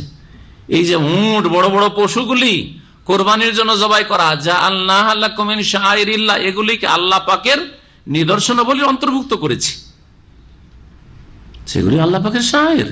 তো এইভাবে কোরআনের সবগুলি আয়াতকে একসাথে কালেক্ট করলে দেখা যাচ্ছে যে শায়ের হজের স্থান, কাল এবং আমল সমূহ, কার্যাবলী, সবকে সামনে। আর ব্যাপক অর্থ যদি বলেন আল্লাহ পাকের আদেশ নিষেধ সবগুলি হচ্ছে আল্লাহ পাকের শায়ের। এই জন্য আরেকটি তাফসীর হচ্ছে কিলা শায়েরুল্লাহ, ইমাম ইবনে কাসির বলছেন শায়েরুল্লাহ হচ্ছে মাহারেমু, আল্লাহ যতগুলো কথা কাজকে হারাম করেছেন এগুলি হচ্ছে আল্লাহ পাকের শায়ের। সুতরাং হারামগুলি থেকে বেঁচে থাকা হচ্ছে আল্লাহ পাকের শায়েরের সম্মান করা। আল্লাহ পাক রব্বুল আলামিনের দিনের বিধিবিধানের শ্রদ্ধা সম্মান করছেন, সেজন্য হারাম নাজায়েজ থেকে আপনি বেঁচে থাকছেন। আল্লাহ পাকের ফরজগুলি শায়ের, সেজন্য সেগুলির হেফাজত করছেন, শ্রদ্ধা সম্মান করছেন। একজন মুমিনের নামাজের শ্রদ্ধা সম্মান নেই, রোজার শ্রদ্ধা সম্মান নেই, রোজাদারের পর্যন্ত শ্রদ্ধা সম্মান। রোজাদার এটা প্রাকৃতিক বিষয়। মুসলিম তো করে, কাফের পর্যন্ত অমুসলিমও একজন রোজাদারকে শ্রদ্ধা সম্মান করে না? জি হ্যাঁ, এটা প্রাকৃতিক বিষয়। তারপরে মহান আল্লাহ বলছেন ওয়াইজা হালালতুম ফাসতাদু, যখন তোমরা হালাল হয়ে যাবে, মানে এহরাম খুলে ফেলবে, এহরামের কাজ শেষ হয়ে গেছে, ফাসতাদু, তখন স্বীকার করো, তখন স্বীকার করো। ওয়াইজা হালালতু ফাসতাদু একটা ফেকার, উসুল ফেকার মাসলা বলি এখানে, জি, যাতে করে আলেমদেরও ফায়দা হয় কিছু। উসুল ফিকার একটি কায়দা হচ্ছে যে আল্লাহ অথবা রাসূলের যদি কোনো হুকুম হয় সেটা পালন করা ওয়াজিব। আল আমরু লিল ওজুব, আল আমরু লিল ওজুব, আমর যদি হয় নির্দেশ হয়, নির্দেশ সূচক বাক্য যদি আল্লাহ প্রয়োগ করেন তাহলে সেই কাজটি করা কি ওয়াজিব। হ্যাঁ, তাহলে এইখানে এখন মিলানোই কথা, ওই যে হালাল তুম, যখন তোমরা ইহরাম থেকে হালাল হয়ে যাবে তখন স্বীকার করিও, তাহলে স্বীকার করা ওয়াজিব নাকি? ফেঁসে যাবেন তাহলে। হ্যাঁ, তাহলে এই কায়দা কুল্লিয়া নয়, তাহলে সার্বিক ক্ষেত্রে, সব ক্ষেত্রে নয়। এই কায়দাকে আজকে কায়দার মতো করে বোঝাচ্ছি আপনাকে, যাতে করে আপনি না ফাঁসেন। এরকম যে ফেকাতে, ওসুলে ফেকাতে আছে যে আল আমরু লিল ওজুব, হুকুম করলে ফরজ হয়, তো আল্লাহ তো হুকুম করেছেন যে হালাল হয়ে যাবে, তখন কি করো? স্বীকার করো। তো স্বীকার করো ওয়াজিব, জীবনে স্বীকার করেছেন হালাল হওয়ার পরে? এত উমরা করেছে, হজ করে কেউ স্বীকারও করেননি, তাই না? তো ওয়াজিব তো নাই, সুন্নাত স্বীকার করা সুন্নাত, স্বীকার করেছেন সুন্নাত না, মুস্তাহাব, হ্যাঁ, যে স্বীকার করা ভালো তাও না, স্বীকার করা কি জায়েজ, বরাবর করাও যেমন না করো তেমন। বুঝা গেছে? তাহলে এখানে জায়েজের ক্ষেত্রে আমরের সেগা, নির্দেশ সূচক বাক্য আল্লাহ পাক প্রয়োগ করেছেন। তাহলে এই কায়দাকে কেমন করে বুঝবেন? বুঝলেন ভালো করে? আমরুল ওজুব যারা মুতলাক বলেছে যে আমর আল্লাহর হুকুম বা রাসূলের হুকুম আসলে ওয়াজিব হয়, কথাটি পুরোপুরি ঠিক না। কখন ঠিক? আগে কাজটি নিষিদ্ধ ছিল, ঠিক আছে, কাজ নিষিদ্ধ ছিল, তারপরে নির্দেশ হচ্ছে, বুঝছেন না? তো এই নিষেধাজ্ঞার পূর্বে যে অবস্থা ছিল সেই অবস্থায় আবার ফিরে আসবেন। জানি না যুক্তিটা বুঝলেন কি বুঝলেন না। আল্লাহ নিষেধাজ্ঞা কি? যে এহরামের অবস্থায় স্বীকার করা নিষেধ, এটা হচ্ছে নিষেধাজ্ঞা। এই এহরামের অবস্থার আগে শিকারীর হুকুম কি? স্বীকার করা ওয়াজিব, সুন্নাত, মুস্তাহাব, জায়েজ। তাহলে নিষেধাজ্ঞার আগে যেই হুকুমটা ছিল, যে বিধানটা ছিল, এখন যে হুকুম হচ্ছে ফাস্তাদু, সেই হুকুমটা পুনরায় ফিরে আসবে। আগে যদি জায়েজ থেকে থাকে, নিষেধাজ্ঞার আগে যদি জায়েজ থাকে, তাহলে নিষেধাজ্ঞা যখন উঠিয়ে না হইলো তখন কাজটি আবার কি হয়ে গেল? জায়েজ হয়ে গেল। আগে যদি কাজটি ফরজ থাকে, তারপরে নিষেধাজ্ঞা হয়েছে, তাহলে পরে কাজটি ফরজ। আগে যদি সুন্নাত মুস্তাহাব থাকে আর নিষেধাজ্ঞা এসছে, তারপরে আবার নিষেধাজ্ঞা উঠিয়ে নেওয়া হয়েছে, তাহলে কাজটি হচ্ছে সুন্নাত মুস্তাহাব। তাহলে কোথাও ফাঁসবেন না, দেখবেন যেখানে হুকুম আছে হুকুমটাকে তখন পরীক্ষা করে দেখবেন সূক্ষ্মভাবে। কখনো আল্লাহর হুকুম বা রাসূলের হুকুম ফরজ, আর কখনো হচ্ছে সুন্নাত মুস্তাহাব, আর কখনো জায়েজ পালন করা। এইরকম ক্ষেত্রে কি জায়েজ, স্বীকার করা জায়েজ। ওয়ালা ইয়াজরিমান্নাকুম শানানু কওমিন আন সাদ্দুকুম আনিল মাসজিদিল হারাম আন তাতাদু, ওয়ালা ইয়াজরিমান্নাকুম শানানু কওমিন, তোমাদেরকে যেন পরিচিত না করে কোন জাতির শত্রুতা। সানাআন মানে হচ্ছে শত্রুতা। জি, ইন্না শানিআকা হুয়াল আবতার, নিশ্চয় তোমার শত্রু হচ্ছে রেশকাটা। জি, কোন জাতির শত্রুতা যেন তোমাদেরকে কি না করে, পরিচিত না করে, উদ্বুদ্ধ না করে। কেন এই শত্রুতা হয়েছে? আনসাদ্দুকুম আনিল মসজিদুল হারাম, যে তারা তোমাদেরকে মসজিদে হারামে প্রবেশ করতে যেতে বাধা দিয়েছে, সেই জন্য যে শত্রুতা পয়দা হয়েছে। তার জন্য পরিচিত না করে কি করার জন্য? আনতাতাদু, যে তোমরা সীমা লঙ্ঘন করবে। সীমা লঙ্ঘন করতে তোমাদেরকে পরিচিত না করে কোন জাতির শত্রুতা। কারণ শত্রুতার কারণ কি? যে তোমাদেরকে মসজিদে হারামে যেতে বাধা দিয়েছে। এখন এই আয়াত বুঝার জন্য নবী সাল্লাল্লাহু আলাইহি ওয়াসাল্লামের সিরাত জীবনী জানতে হবে। নবী করিম সাল্লাল্লাহু আলাইহি ওয়াসাল্লাম 1400 কাছাকাছি সাহাবায়ে কেরামকে নিয়ে, আবার তারও বেশি কিছু সাহাবায়ে কেরামদেরকে নিয়ে হুদাইবিয়া নামক স্থানে পৌঁছলেন। যাচ্ছিলেন কোথায়? মক্কার উদ্দেশ্যে যাচ্ছিলেন, যে উমরা করে আসব। কত সালে? কত হিজরিতে? 6ষ্ঠ হিজরিতে। মক্কা বিজয় এখনো হয়েছে? মক্কা বিজয় হয়নি। মক্কায় এখন কার ক্ষমতা চলছে? কাফেরদের দখলে মক্কা আছে। নবী করিম সাল্লাল্লাহু আলাইহি ওয়াসাল্লাম এই আশা নিয়ে যাচ্ছিলেন যে আমরা তো ভালো কাজে যাচ্ছি, নাই যে লড়াইয়ে যাচ্ছি, যুদ্ধ করার জন্য যাচ্ছি, যে ঢুকতে দেবে না, অসুবিধাটা কি? যাই, অনেকদিন যাইনি, ওই যে হিজরত করে এসছি, আর যাওয়া নসিব হয়নি, তো যাই 6ষ্ঠ হিজরিতে এখন যাই, গিয়ে কি করে আসি? উমরা করে আসি। হুদাইবিয়া নামক স্থানে, যেই জায়গাটিকে এখন সময়সী বলা হয়, যারা মক্কা মদিনার পথে যাতায়াত করেন তাদের বুঝার জন্য, সময়সীর অপর নাম হচ্ছে হুদাইবিয়া, পুরোনো নাম, মক্কার কাছাকাছি। তো ওখানে যখন পৌঁছলেন তখন মক্কার কাফেররা জানতে পেরে এসে বাধা দিয়ে দিল, না ঢুকতে দেবো না। নবী করিম সাল্লাল্লাহু আলাইহি ওয়াসাল্লাম অনেক চেষ্টা চালালেন, দূত পাঠিয়ে, মোটেই না। অহংকার তাদের মধ্যে চলে আসলো, যে এবার যদি মোহাম্মদকে তার সাথী সঙ্গীকে প্রবেশ করতে দিই মক্কায়, তাহলে আমাদের হার মানতে হচ্ছে, না এটা করা যাবে না। অথচ বারবার তাদেরকে বোঝানো হলো যে আমরা মাত্র উমরার উদ্দেশ্যে এসেছি, উমরা করবো আর করে ফিরে যাব, শুধু উমরা করতে দাও, তাওয়াফ করবো, বাইতুল্লাহ, সাফা মারওয়া সাই করবা, আর তারপরে ফিরে যাব। না, এই বছরে না, ঠিক আছে যদি যেতে আগামীতে দেখা যাবে, এই বছর না। জেদে চলে আসলো শয়তানরা। বাধা দিল কিনা কাফেররা রাসূলুল্লাহ সাহাবায়ে কেরামদেরকে। রাসূলুল্লাহ ওখানে কোরবানি যে হাদির পশু নিয়ে গেছিলেন, জবাই করে দিলেন। তো তার দেখা দেখুন সাহাবীরা জবাই করলেন। সাহাবীরা জবাই করতে চাইছিলেন না, যাবো আমরা, লড়াই করে হইলো ঢুকবো, কেন ঢুকবো না?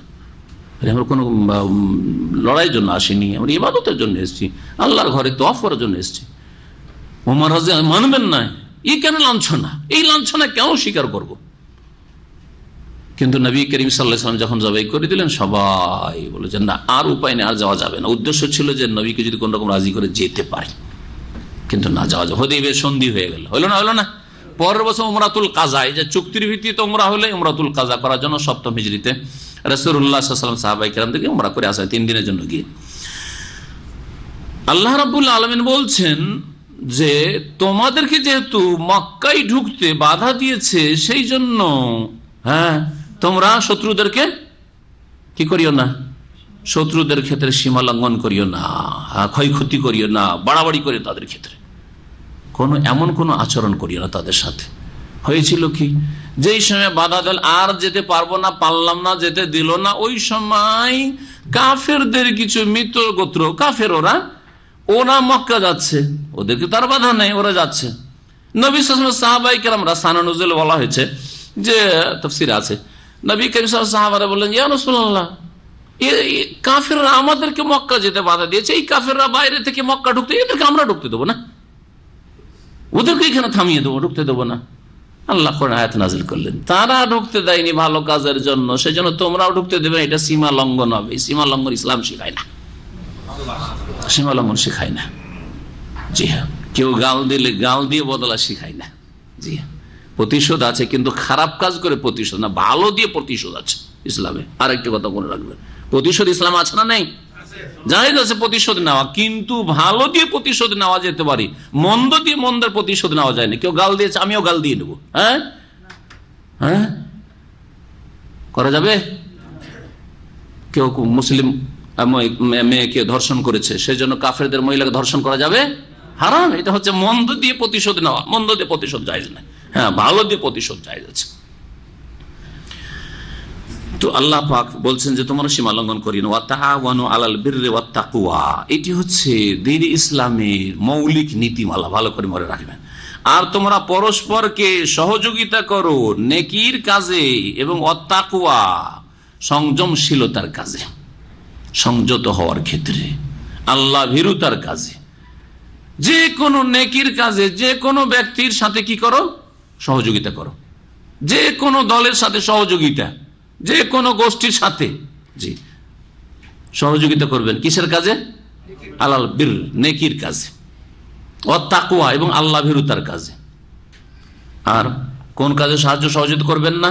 ওয়ালা তাআওয়ানু আলাল ইসমি ওয়াল উদওয়ান, আর তোমরা পরস্পরকে সহযোগিতা করবে না গুনহার কাজে, পাপের কাজে, ওয়াল উদওয়ান এবং সীমা লঙ্ঘনের কাজে। ওয়াত্তাকুল্লাহ, এবং তোমরা আল্লাহকে ভয় করবে। ইন্নাল্লাহ শাদীদুল ইকাব, নিশ্চয়ই আল্লাহ কঠোর শাস্তিদাতা, শাস্তি দিতে আল্লাহ পাক প্রবল। ভালো কাজ হচ্ছে তৌহিদ। সুতরাং যেসব মুসলিম সমাজের বিভিন্ন দল উপদল রয়েছে তাদের সাথে আমাদের মেলা ক্ষেত্রে ইখতিলাফ আছে, আছে না নেই? নামাজ আমরা একরকম পড়ি, আরেক দল আরেক রকম পড়ে, তাহলে নামাজের তরিকাতে পার্থক্য আছে না নেই? হ্যাঁ, মেলা কিছুতে ইখতিলাফ আছে না নেই? কিন্তু তাওহীদের ক্ষেত্রে যদি তারা একমত হয়, ধরেন বেদাতি তরিকার নামাজ পড়ছে, নামাজ তো পড়ে, যায় নামাজের দোয়া পড়া নামাজ, হ্যাঁ, মেলা সুন্নত গুলি আদায় করে না নামাজের ভিতরে, কিন্তু তাওহীদের ক্ষেত্রে তারা আমাদের সাথে একমত যে আমরা কবর মাজার পূজা সমর্থন করি না। এতে সহযোগিতা করবেন না? করবেন না? এটা বীর নেকির কাজ, এটা তাকওয়ার কাজ। জি, নামাজের ভিতরে কিছু বিদাত করে, কিন্তু মিলাদের বিদাত করতে চাই না, হ্যাঁ, 40 বিদাত করতে চাই না। ভালো কাজ কিনা? এই ভালো কাজগুলিতে কি করবেন? সহযোগিতা। হ্যাঁ, আপনাদের সাথে আছি, একমত, ঠিক না? আর অন্যায়ের কাজে, গুনার কাজে কোনো সহযোগিতা চলবে না। আপনার আকীদারই লোক, কিন্তু মারামারি করতে গিয়ে যদি বাড়াবাড়ি করে, হ্যাঁ, আমার আকীদার লোক রে ভাই, ওকে বাঁচাইতে হবে, ফেভার করতে হবে, চলবে না? গুনার কাজ আপনি সহযোগিতা করলেন, জায়েজ নাই। জি হ্যাঁ, আপনার আপনজন, আপনার প্রিয়জন বা খুব ভালো মানুষ, ভালো আমল করে, একটা এমন অপরাধ করেছে যে সে এখন সরকারের কাছে আসামি, সহি আকীদার লোক রে ভাই, একটু খারিজি টাইপের হয়ে গেছে, আর আপনার কাছে এসে আশ্রয় নিয়েছে, আশ্রয় দেবেন না? অন্যায় কাজে আশ্রয় দিচ্ছেন, খারিজিকে আশ্রয় দেবেন না? খারিজি জঙ্গি এসে আশ্রয় নিচ্ছে, যখন ওকে তল্লাশি শুরু করেছে ধরার জন্য, তখন সে এসে আশ্রয় নিচ্ছে, না, আশ্রয় দেবেন না, তাকে আশ্রয় দেবেন না, ধরিয়ে দেন ওইরকম লোককে। এটা হচ্ছে শরীয়ত, ধরিয়ে দেন, চিহ্নিত করে দেন, কারণ ওদের জন্য ভালো মানুষরা ক্ষতিগ্রস্ত হচ্ছে, সহি আকীদা সহি মানহাজের লোকেরা ক্ষতিগ্রস্ত হচ্ছে, ভালো নিরীহ মুসলিমরা সব ক্ষতিগ্রস্ত হচ্ছে। ওয়ালা তাআওয়ানু আলাল ইসমি ওয়াল উদওয়ান, একদম জঙ্গি তৎপরতায় জড়িয়ে রয়েছে, মুসলিমদের সম্পর্কে বিদ্বেষ রাখে, মুসলিমদের রক্তকে হালাল মনে করে, অথবা অমুসলিম যাদের সাথে আমাদের কোন রকমের বিদ্রোহ নেই, শত্রুতা নেই, এই রকমের শত্রুতা যে তারা আমাদের রক্তের পিপাসু নয়, হ্যাঁ, সে জিম্মি হোক, মুস্তামান হোক, তো তাদের ক্ষেত্রে যদি তাদের মনোভাব যদি ইসলাম বিরোধী থাকে, তাহলে তাদের সাথে ওয়ালা তাআওয়ানু আলাল ইসমি ওয়াল উদওয়ান, সীমা লঙ্ঘনের কাজ, সীমা লঙ্ঘনের ক্ষেত্রে আর গুনহার কাজে কেউ কারো সহযোগিতা করিও না। জীবনের প্রত্যেকটি ক্ষেত্রে আপনার আপনজন থেকে শুরু করে আপনার যতই দূরের মানুষ হোক না কেন, দেখতে হবে যে আমি কার সাথে একমত হব, কার সাথে একমত হব না। আল্লাহ পাক যেন তৌফিক দান করেন। মহান আল্লাহ তারপরে বলছেন আয়াত নম্বর 3-এ, লম্বা আয়াত আছে, জি, হুররিমাত আলাইকুমুল মাইতাহ, তোমাদের উপর হারাম করা হয়েছে, হে মুসলিম মুমিন, তোমাদের জন্য হারাম করা হয়েছে মৃত পশুকে, এমন মৃত পশু যেগুলি হচ্ছে গবাদি পশু, বা এমন পাখি যে পাখিগুলি হালাল, পশু এমন পশু পাখি যেগুলি হালাল কিন্তু জবাইয়ের আগে মারা গেছে, সেগুলি হচ্ছে মাইতা। জবাইয়ের আগেই মারা গেছে, রূহ বেরিয়ে গেছে, সেগুলি হচ্ছে মাইতা। আর সেগুলি স্থলচর প্রাণী হইতে হবে, হ্যাঁ, পানির পশু নাই। পানির পশু যদি হয় তাহলে মৃত হলে হালাল, নবী করিম সাল্লাল্লাহু আলাইহি সাল্লামের এই মর্মে হাদিস রয়েছে যে সেগুলি হচ্ছে কি হালাল। হুররিমাত আলাইকুল মাইতা, এই ক্ষেত্রে হাদিস একটা শোনাই আপনাদেরকে। ইমাম শাফিঈ রাহমাতুল্লাহ আলাইহি হাদিস একটি বর্ণনা করেছেন। আব্দুল্লাহ বিন ওমর রাদিয়াল্লাহু তাআলা আনহু থেকে মারফু হাদিস, রাসূলুল্লাহ সাল্লাল্লাহু আলাইহি ওয়াসাল্লাম বলেন, ক্বালা রাসূলুল্লাহ সাল্লাল্লাহু আলাইহি ওয়াসাল্লাম উহিল্লাত লানা মাইতাতানি ওয়া দামানি, আমাদের জন্য দুটো মৃত পশুকে কি করা হয়েছে, হালাল করা হয়েছে। মৃত তারপরে দুটো হালাল করা হয়েছে। ওয়া দামানি, আর দুই রকমের রক্ত হালাল করা হয়েছে। ফাম্মাল মাইতাতানে, দুই রকমের মৃত হচ্ছে ফাসামাকু, একটি হচ্ছে মাছ, হ্যাঁ, আর ওয়াল জারাদ, আর একটি হচ্ছে পঙ্গপাল। পঙ্গপাল বুঝেন, এক ধরনের ফড়িং, আরব দেশগুলিতে মরুভূমিতে পাওয়া যায়, মদিনার আশেপাশে খুব পাওয়া যায়, মাঝে মাঝে এত বেশি আসে। একবার মদিনায় আমরা থাকাকালীন ছাত্র জীবনে এত জারাদ এসেছিল, আর ওগুলো আমাদের দেশের লোকেরা যেমন চিংড়ি ভাজি করে খায় খুব টেস্টের সাথে, আর অনেকে আজকাল কাঁকড়া খাচ্ছে, দেখছি যে কাঁকড়া যায় যাচ্ছে, কাঁকড়া যেমন খুব টেস্টের সাথে মজা করে খাচ্ছেন ভেজে ভেজে, ওর চাইতে ও স্বাদের জিনিস আরবদের কাছে হচ্ছে এই পঙ্গপাল ফড়িং। কিন্তু হয়তো আপনার খেয়ে অভ্যাস নেই, রুচি হবে না। যারা কাঁকড়াও খাচ্ছেন যদি বলা হয় ফড়িং খাও, পঙ্গপাল মানে কি ফড়িং, ফড়িং ভাজি করে এক ধরনের ফড়িং ভেজে খাও, তো খাবেন, খেতে চাইবেন না, রুচির ব্যাপার, হালাল। যদি মরেও যায়, হ্যাঁ, ফড়িং স্থলেরই, কিন্তু পঙ্গপাল মৃত পেয়েছেন, জবাই করতে হবে না, জবাই টবে লাগবে না, ফড়িং খান, এতে রক্ত নেই ওই রকম। ওয়াম্মাদ দামানে, আর দুই রকমের রক্ত হালাল, সেটা হচ্ছে ফালকাবেদ, একটা হচ্ছে কলিজা, আর আরেকটা হচ্ছে তেহাল। তেহাল কি, হ্যাঁ, কলিজার সাথে আর একটা যেটা থাকে প্লিহা, জি হ্যাঁ। তো মৃতকে হারাম করা হয়েছে, এক হারাম। দ্বিতীয় হচ্ছে ওয়াদ্দাম, আর রক্ত। কোন রক্ত, কোন রক্ত? এর আগে কিন্তু বলা হয়েছে, হ্যাঁ, প্রবাহিত রক্ত, প্রবাহমান। দামান মাসফুহান কুল্লা আজাদু ফিমা উহিয়া ইলাইয়া মুহাররামান আলা তাইমিন ইয়াতআমুহু ইল্লা ইয়াকুনা মাইতাতান আও দামান মাসফুহান, সেখানে রক্তের সাথে কি বলা হয়েছে, প্রবাহমান রক্ত, যেটা শিরা উপশিরা দিয়ে যেগুলো বহে যাচ্ছে, এই রক্ত খাওয়া হারাম। কিন্তু গোস্তের সাথে মিশে আছে, হাড় হাড্ডির সাথে লেগে আছে, ধুয়ে একবারে রক্ত মুক্ত করতে হবে না, এটা শরীয়তে এই রকমের কোনো বাধ্যবাধকতা নেই।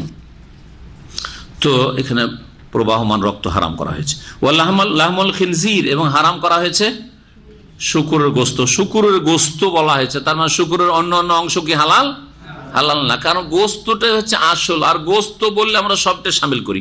কেউ যদি বললেন যে আমি গোস্ত খেয়ে এসছি, তার মানে কি সে কলিজা খাইনি, সে কি বট খাইনি, হ্যাঁ, সে কি আর কিছু খায়নি, গুর্দা খায়নি, সবই সামিল।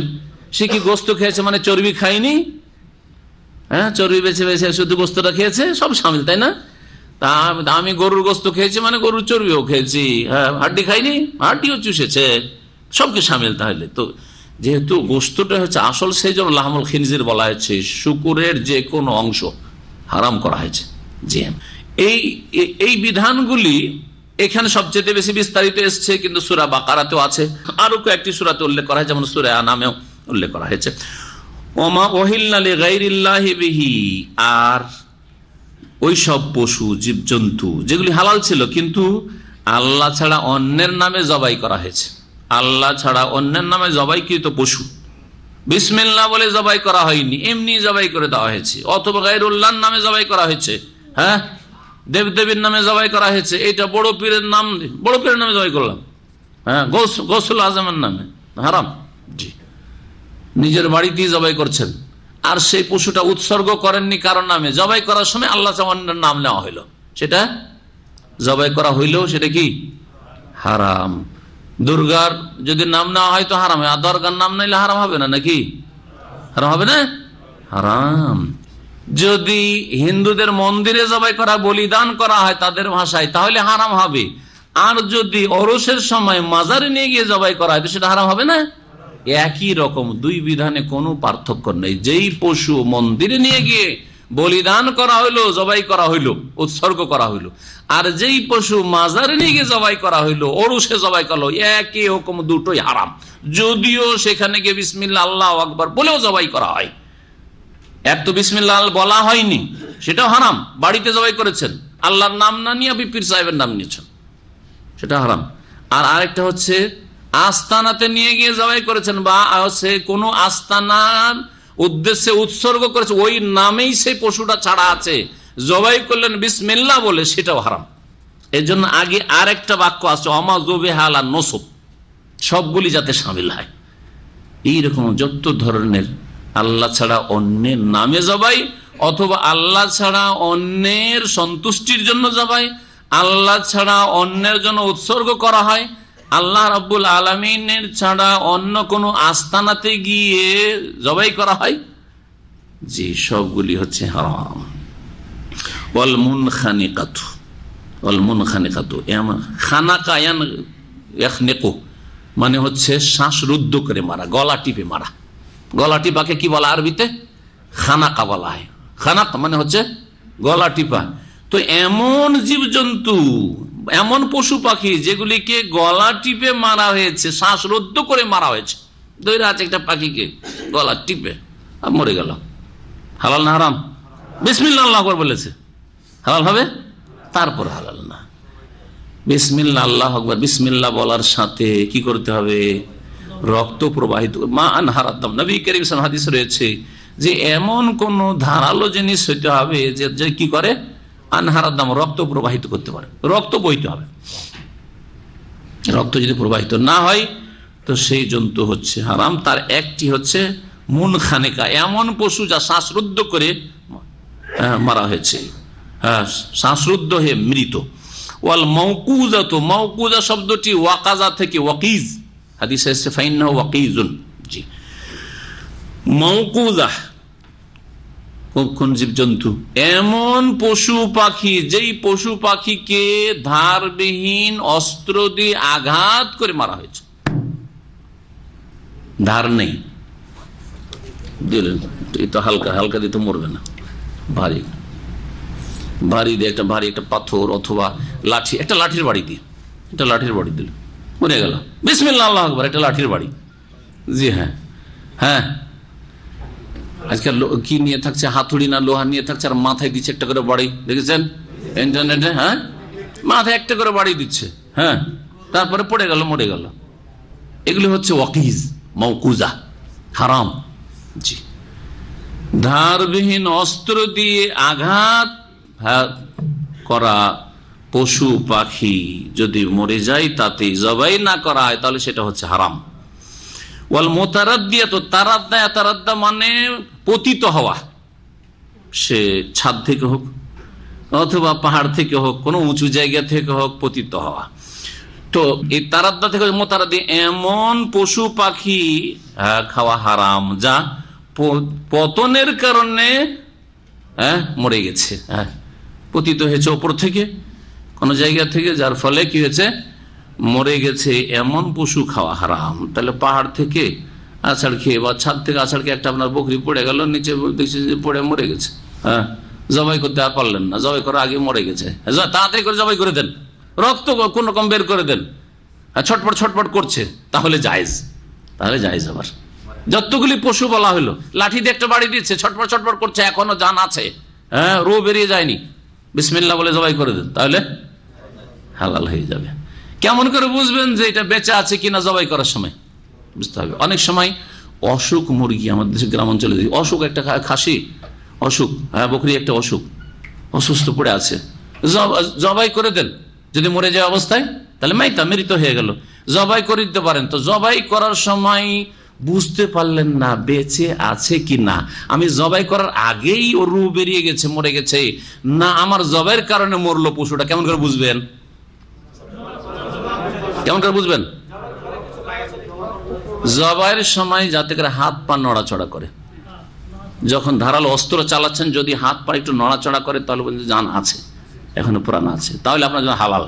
জবাই করলেন একটু নড়াচড়া করে না, না, তাহলে সেটা মৃত মাইতা হয়ে গেছে, সেটা জবাই করলেও খাওয়া যাবে না, কারণ তার আগে হয়তো রূহ চলে গেছে, মৃত হয়ে গেছে।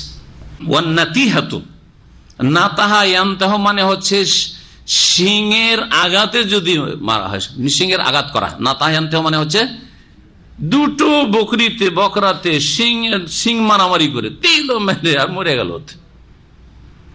যদিও রক্ত বেরোয় তবু এখানে শুনে রাখে রক্ত বেরোতে পারে, ধারালো সিংহে লেগে রক্ত বেরোতে পারে। আর তো যদি মরে যায় আর জবাই না করা হয় বেঁচে থাকা অবস্থায়, তাহলে সেটা খাওয়া জায়েজ নয়। ওয়ান্নাতিহা, সিংহের সংঘর্ষে বা সংঘর্ষিত, এখান থেকে কিয়াস করেন শুধু সিং, যদিও নাতায়ান্ত মানে সিংহে মারা, কিন্তু সিংহে মারা না।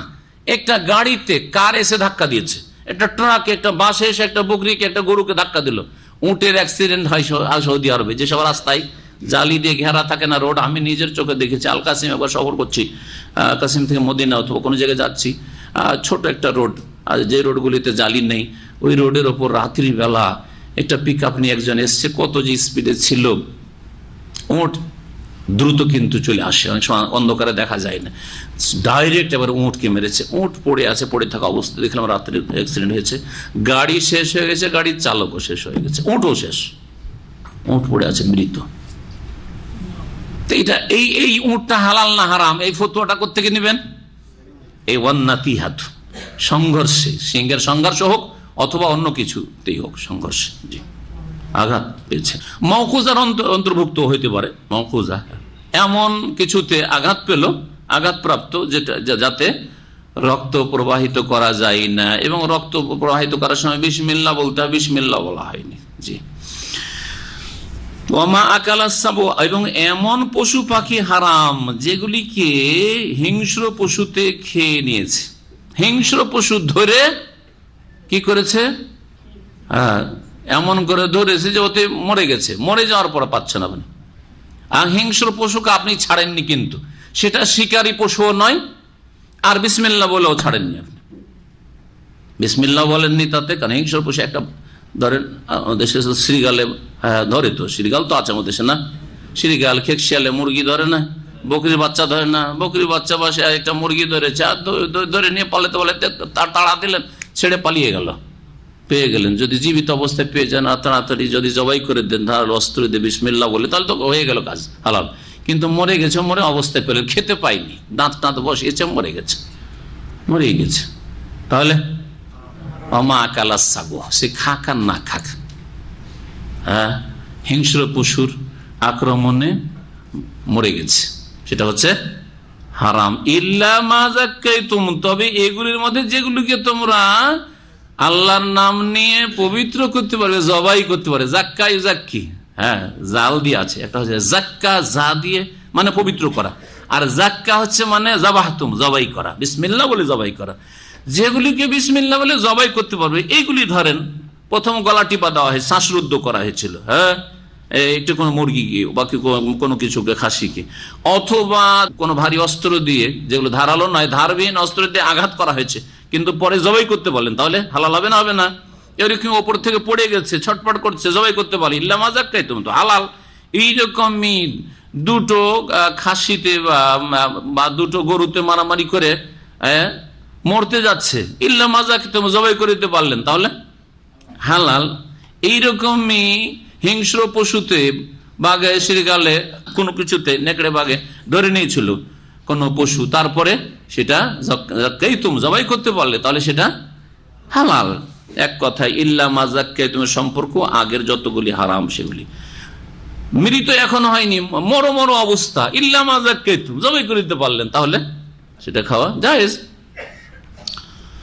ওয়ামা যুবিহা আলান নুসুব, আর এমন পশু পাখিকে হারাম করা হয়েছে যেগুলিকে জবাই করা হয় আলান নুসুব, কোনো আস্থা নাই, প্রতিমা পুতুলের আস্থা নাই হিন্দুদের অথবা বুদ্ধিস্টদের অথবা মুসলিম নামধারী লোকদের, কবর পূজারীদের আস্থা নাই, পীরের আস্থা নাই, আটরসিতে, মাইজ ভান্ডারিতে, অমুক জায়গায় খাজা বাবার আস্থা নাই। ওয়ামা যুবিহা আলান নুসুব, নুসুব যে কোনো আস্থা নাই যদি জবাই করা হয়। এখানে যদি আল্লাহর নামও নেওয়া হয়, খাজা বাবার জন্য নিয়ে গেল, শাহজালাল নিয়ে গেল, বিসমিল্লাহ বলে জবাই করলো, হালাল হবে? হালাল নয়, কারণ মাজুবি হালাল নুসুব। কোন আস্তানার জন্য উৎসর্গ করা হয়েছে, সেখানে নিয়ে গেল না, কিন্তু এই খাসিটি, হ্যাঁ, বড় পীর কিবলার নামে ছাড়া আছে, হ্যাঁ, এই গরু শাহজালাল বাবার নামে ছাড়া আছে, আটরসি বাবার নামে ছাড়া আছে, আর নিজের বাড়িতে জবাই করে খেলেন, বিসমিল্লাহ বলেন, কিন্তু ছাড়া আছে কার সন্তুষ্টির জন্য? বাবার সন্তুষ্টির জন্য। যার ফলে নসবের অন্তর্ভুক্ত, সেগুলি হারাম, সেগুলি হচ্ছে হারাম। এরকম হিন্দুদের দেব দেবীর নামে যেসব ষাঁড় ছাড়া থাকে, যদি ষাঁড় ছাড়া থাকে তো সেটাও হারাম। জি, শুধু জবাইকৃত পশু আর পাখি নয়, এমন কোন খাদ্য, পোলাও, হ্যাঁ, সিন্নি, বাতাসা, এই রকমের মিষ্টি জাতীয় জিনিস, হ্যাঁ, মাজারে উৎসর্গ করা হয়েছে, হ্যাঁ, বা মন্দিরে উৎসর্গ করা হয়েছে, মন্দিরের কলা, হ্যাঁ, পেশ করা হয়েছে, পূজার জন্য পেশ করা হয়েছে, এগুলো যেগুলোকে বলছে, কি বলছে এগুলোকে? প্রসাদ। প্রসাদ, হিন্দুদের প্রসাদ, এগুলি খাওয়া জায়েজ নাই, হারাম, হারাম। আমাজবে হালান নসব, জি, এগুলো উৎসর্গ করা হয়েছে আল্লাহ ছাড়া, অন্যের জন্য উৎসর্গ করা হয়েছে। ও আনতাস্তাকসিমু বিল আজলাম, এবং তোমরা, আজলাম হচ্ছে জালম, জালম অথবা জুলমের বহুবচন, আজলাম মানে হচ্ছে তীর, তীর দিয়ে তোমরা ভাগ্য নির্ণয় করবে, এটিও আল্লাহ হারাম করেছেন। তীর দিয়ে ভাগ্য নির্ণয় করবে, একটা তাফসীর। আর একটি তাফসীর, তীর দিয়ে তোমরা ভাগ বন্টন করবে, তীর দিয়ে তোমরা ভাগ বন্টন। ইস্তেকসামা মানে হচ্ছে ভাগ্য নির্ণয় করা, আর ইস্তেকসামা মানে হচ্ছে ভাগ বাটোয়ারা করা, দুটোই শামিল হয়। সুতরাং দুটো তাফসীর শামিল। কেমন? দুটোর উদাহরণ দিতে গেলে বুঝবেন। যদিও প্রসিদ্ধ হচ্ছে যে আরব জাহিলিয়াতের যুগে আরবরা, মক্কার মুশরিকরা কি করতো? 3 রকমের তীর রাখতো, আর তীর দিয়ে ভাগ্য নির্ণয় করতো। জি হ্যাঁ, কাবা ঘরে 3 রকমের তীর রাখতো। এক তীরে লেখা থাকতো ইফাল, করো, আর এক তীরে লেখা থাকতো লা তাফাল, করিও না, আর এক তীর শূন্য থাকতো, কিছুই লেখা নেই। যখন কোনো জায়গায় সফর করতে হবে, সামদেশে যাবে না ইয়ামানে যাবে, ব্যবসায় যাবে, যাবে না, হ্যাঁ, বা কোনো লড়াই যুদ্ধ শুরু করবে, করবে না, তখন ওই তীরগুলো, তীরের যে খাপ রয়েছে পাত্র, ওর থেকে বের করতো, বের, ইফাল বেরিয়ে গেল, ভাগ্য চমকে গেছে, ইফাল, করো, লা তাফাল, না রে, কাজটা শুভ হবে না, করিও না। জি, অলক্ষী কোনো কিছুকে মনে করা বাক্য লক্ষণ, এগুলি যে শিরক, এরই অন্তর্ভুক্ত হচ্ছে ইস্তেকসাম বিল আজলাম। আর যদি ওইটা বেড়ে যাতে কিছু লেখা নেই, তো বলছে না রে, আরেকবার করতে হবে, তাহলে আরেকবার, এখনো হয়নি, আরেকবার, তারপরে হইল না, কয়েকবার, যতক্ষণ পর্যন্ত ইফাল আল্লাহ তাফাল না বেরোবে। জি, এইরকম ভাবে তারা কি করতো? ভাগ্য পরীক্ষা করতো, যেটা আল্লাহ কি করেছেন? ওয়াহুররিমা আনতাস্তাকসিমু, যে হুররিমাত, এগুলি হারাম করা হয়েছে। আর কি হারাম করা হয়েছে? আনতাস্তাকসিমু বিল আজলাম, তোমরা তীর দিয়ে ভাগ্য পরীক্ষা করবে, ভাগ্য নির্ণয় করবে, এটা হারাম করা হয়েছে। আর ভাগ বন্টন করবে তীর দিয়ে, এটা কেমন করে বুঝবেন? ধর দুজন মাছ ধরেছেন একসাথে, শিয়ার, হ্যাঁ, মেলা কিছু এরকম, আর ভাগ বটোরা করি, কি করি না, দুটো ভাগ করা হলো, তারপরে অনেক সময় দ্বিধাদ্বন্দ্ব থাকে, ওইটা ও নিল রে, ওইটা তো বেশি ছিল, হয় কি হয় না, না আমি এইটা নেবো, হতে পারে না, পারেন না। আর ভাই ভাই জমি জায়গায়, বাপ মারা গেছে, তারপর জমি জায়গায় ভাগ করতে গিয়ে বলছে আমি এই দিক নেবো, বলছে আমি ওই দিক নেবো, ওইটাই নেবো আমি, ঝগড়া হয় না, হয় না?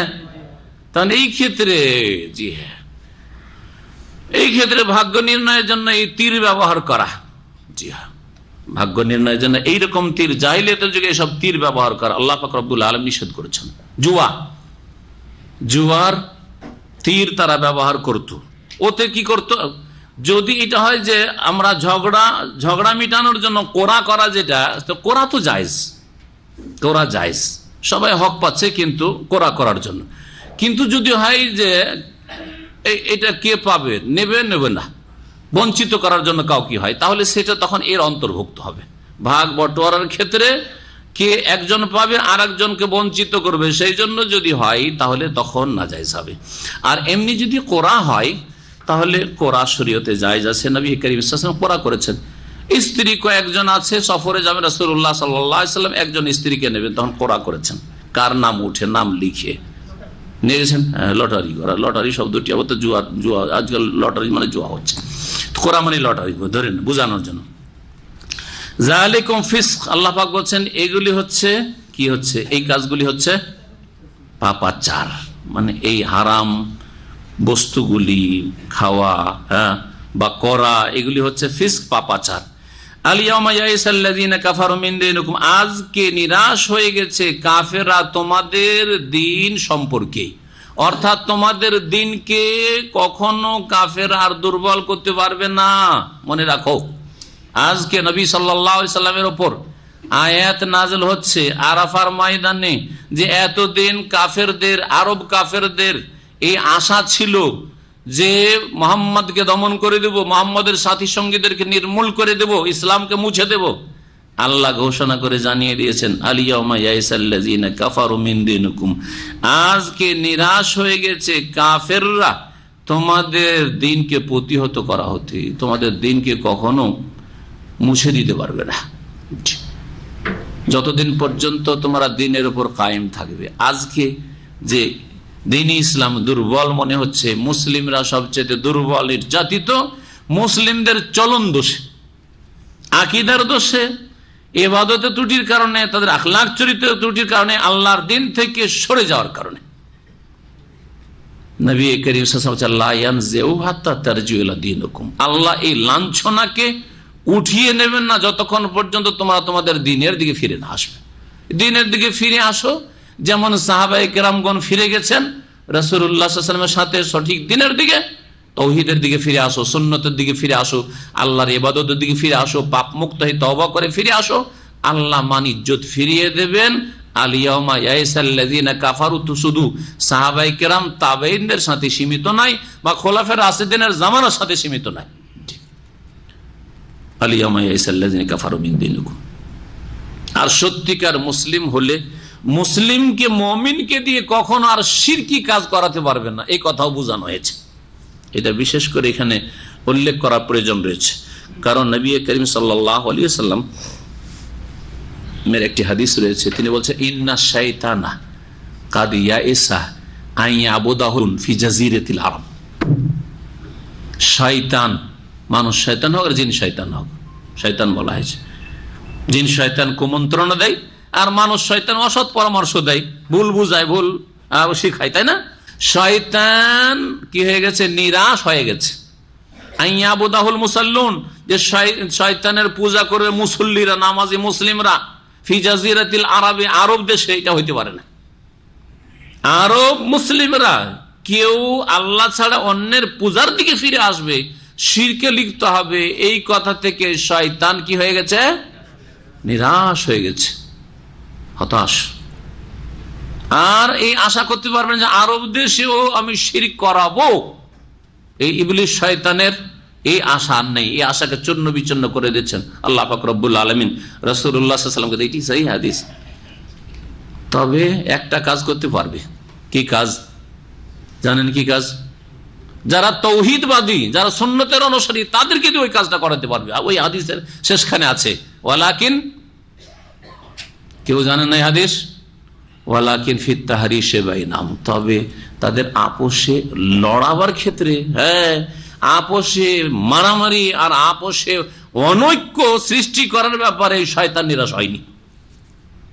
সহিহ আকীদার লোক, সবাই তাওহীদ তাওহীদ করছে, সকলে সুন্নাত সুন্নাত করছে, সকল বলছে আমরা কোরআন হাদিস মানি, হ্যাঁ, কিন্তু ইখতিলাফ, মতনৈক্য, অন্তর্দ্বন্দ্ব, অন্তরের ফাটল আর বিদ্বেষ আর শত্রুতা, কেউ কারো সাথে বসতে পারছে না, কেউ কারোর পাশে দাঁড়াতে পারছে না, একজন আরেকজনকে দেখলে টান দেয়।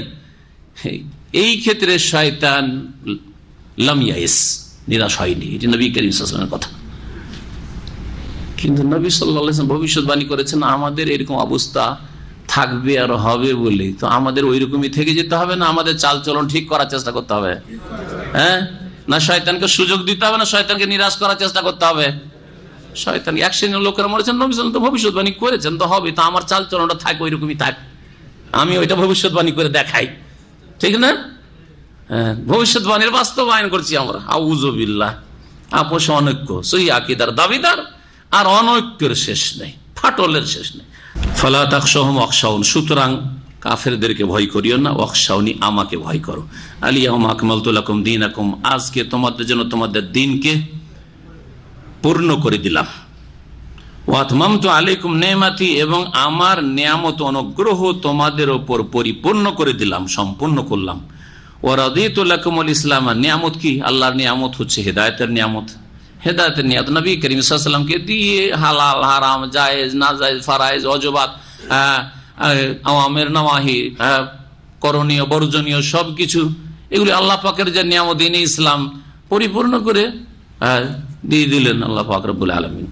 ওয়া আতমামতু আলাইকুম নি'মাতি ওয়া রাদিতু লাকুমুল ইসলাম দীনা, আর তোমাদের জন্য ইসলামকে তোমাদের দিন স্বরূপ, জীবন বিধান স্বরূপ আমি মনোনীত করলাম। আল্লাহর মনোনীত দিন হচ্ছে এক শ্রেণীর লোকেরা আল্লাহর প্রিয় দিন। ততটা ঠিক না ভুল? আল্লাহর অপ্রিয় দিনও কিছু আছে? তাহলে দিন আর কোনো দিনই নেই আসলে।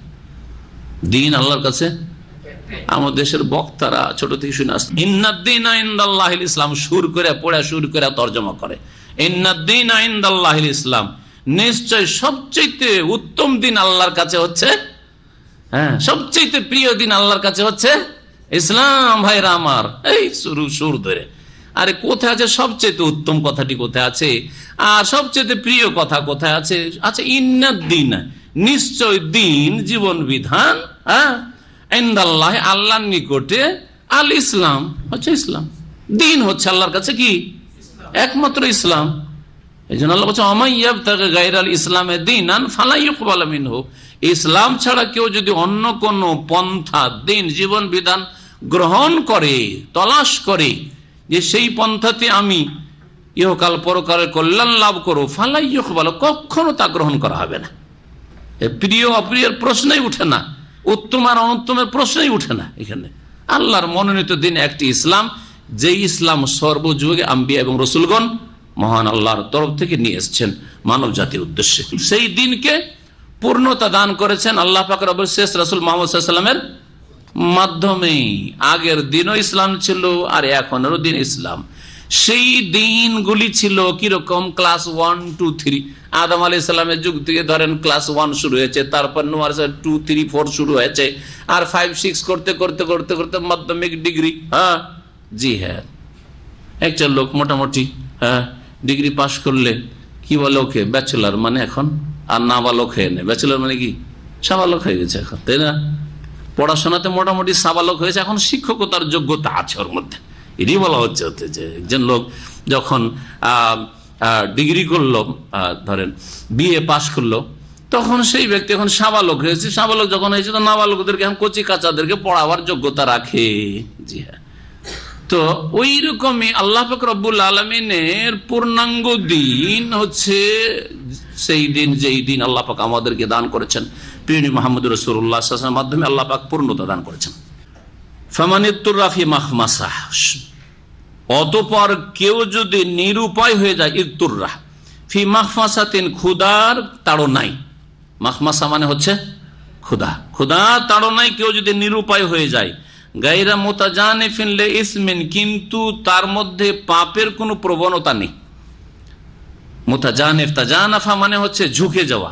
সে পাপের দিকে ঝুঁকে নেই, মানে উদ্দেশ্য পাপ করা নয়, উদ্দেশ্য হারাম খাওয়া নয়, উদ্দেশ্য সুযোগ সুবিধা নেওয়া নয়, সুবিধাবাদী হওয়া নয়, বরং উদ্দেশ্য হচ্ছে যে আমি নিরুপায় আর বাঁচছি না, সেই জন্য কিছু হারাম আমাকে আপাতত খেতে হবে, এতটা যতটা খেলে প্রাণ বেঁচে যায়। হ্যাঁ, এই ক্ষেত্রে বৈধতা আছে মৃত খাওয়ার। আর যেগুলি দম, লাহমুল খিনজির, যা কিছু বলা হয়েছে, যতগুলি হারাম উল্লেখ করা হয়েছে, সেগুলির সাথে সম্পর্ক হচ্ছে শেষ অংশের, প্রথম অংশ আয়াতের আর শেষ অংশকে একসাথে মেলান। কেউ যদি ক্ষুধার তাড়নায় নিরুপায় হয়ে যায়, গায়রা মুতাজানিফিন লিইসমিন, কিন্তু সেই ব্যক্তি পাপের দিকে ঝুঁকে না থাকে, ফাইন্নাল্লাহা গফুরুর রহিম, তাহলে আল্লাহ পাক তার জন্য বড়ই ক্ষমাশীল আর বড় দয়ালু, তার জন্য বৈধতা আছে। ইয়াসআলুনাকা মাযা উহিল্লা লাকুম, হে নবী তোমাকে লোকেরা জিজ্ঞেস করে যে তাদের জন্য কি হালাল, মাযা উহিল্লা লাহুম, তাদের জন্য কি হালাল করা হয়েছে। ইয়াসআলুনাকা মাযা উহিল্লা লাহুম, হে নবী তোমাকে লোকেরা জিজ্ঞেস করে। তা নবী কারীম সাল্লাল্লাহু আলাইহি ওয়াসাল্লামকে সাহাবায়ে কেরামরা জিজ্ঞেস করতেন, এমনকি অমুসলিমরাও অনেক কথা জিজ্ঞেস করতেন। মাযা উহিল্লা লাহুম, তাদের জন্য কি হালাল করা হয়েছে, কোন কোনটা জিনিস হালাল। কুল, হে নবী বলে দাও তাদেরকে, উহিল্লা লাকুমুত তাইয়্যিবাত, হালাল অনেক, হারাম মুষ্টিমেয়। সুতরাং হারামগুলি বলে দিয়ে বাকি যত পাক পবিত্র আছে সবগুলি হালাল। এই জন্য আল্লাহ পাক বলছেন উহিল্লা লাকুমুত তাইয়্যিবাত, তোমাদের জন্য পাক পবিত্র বস্তুকে হালাল করা হয়েছে। পাক পবিত্র কোনগুলি? তাইয়্যিবাত, যেগুলি ভক্ষণ করলে বা পান করলে শরীর স্বাস্থ্যের ক্ষতি নেই, হ্যাঁ, দিনের ইমানের ক্ষতি নেই, হ্যাঁ, পরকালের ক্ষতি নেই। এইরকম জিনিসগুলি হচ্ছে তৈয়বাত। আর এর বিপরীত, যাতে শরীর স্বাস্থ্যের ক্ষয়ক্ষতি আছে বড় ধরনের, আর বলেন দিনের ক্ষয়ক্ষতি, তার আগে বলেন দিনের ক্ষয়ক্ষতির আগে ইমান আমলের ক্ষয়ক্ষতি আছে, জান্নাত যেতে বাধাগ্রস্ত হবেন, জি হ্যাঁ, সেগুলি হচ্ছে কি তাইয়্যিবাতের বিপরীত, কি খাবায়েস। জি হ্যাঁ, খাবায়েস, খাবায়েসকে আল্লাহ হারাম করেছেন। যেমন সূরা আরাফের আয়াতে তাফসিরে আমরা পড়েছি যে সেখানে কি রয়েছে, নবী করিম সাল্লাল্লাহু আলাইহি ওয়াসাল্লাম সম্পর্কে, হ্যাঁ, আল্লাযীনা ইয়াত্তাবিউনা আর-রাসূলান নাবিয়্যাল উম্মিয়্যাল্লাযী ইয়াজিদুনাহু মাকতুবান ইনদাহুম ফিত তাওরাতি ইয়া'মুরু বিল মা'রুফ ওয়া ইয়ানহা আনিল মুনকার ওয়া ইউহিল্লু লাহুমুত তাইয়্যিবাত ওয়া ইউহাররিমু আলাইহিম আল খাবায়েস। নবী করিম তাইয়্যিবাতকে হালাল করেছেন আর ওয়া ইউহাররিমু আলাইহিমুল খাবায়েস, তাদের জন্য, মানব জাতির জন্য নোংরা বস্তুগুলিকে হারাম ঘোষণা করেছেন। তাহলে পাক পবিত্র বস্তুগুলি হালাল করা হয়েছে। ওমা আল্লামতুম মিনাল জাওয়ারিহি, আর ওই সব পশু পাখি, শিকারী পশু পাখিকেও হালাল করা হয়েছে।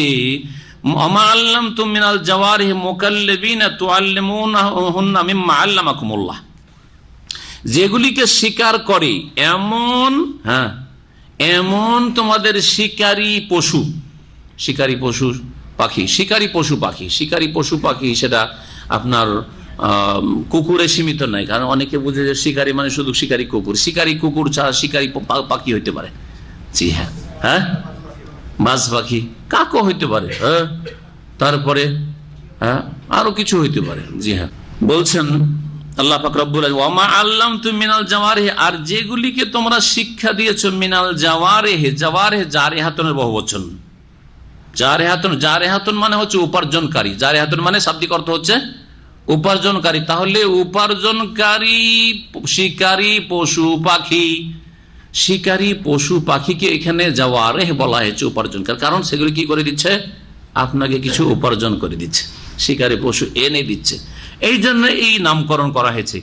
মুকাল্লিবিনা, যেগুলিকে তোমরা প্রেরণ করে থাকো, সেই শিকারী পশুকে ছেড়েছো তুমি, আর ছাড়ার সময় তার সাথে সাথে নবী করিম সাল্লাল্লাহু আলাইহি হাদিস আছে, ওয়া যাকারতা ইসমাল্লাহ আলাইহি, বিসমিল্লাহ বলে শিকারী পশু পাখি ছাড়তে হবে। যখন পশু পাখিকে ছাড়বেন, শিকারী পশু পাখি, তখন কি করবেন, বিসমিল্লাহ বলে ছাড়তে হবে।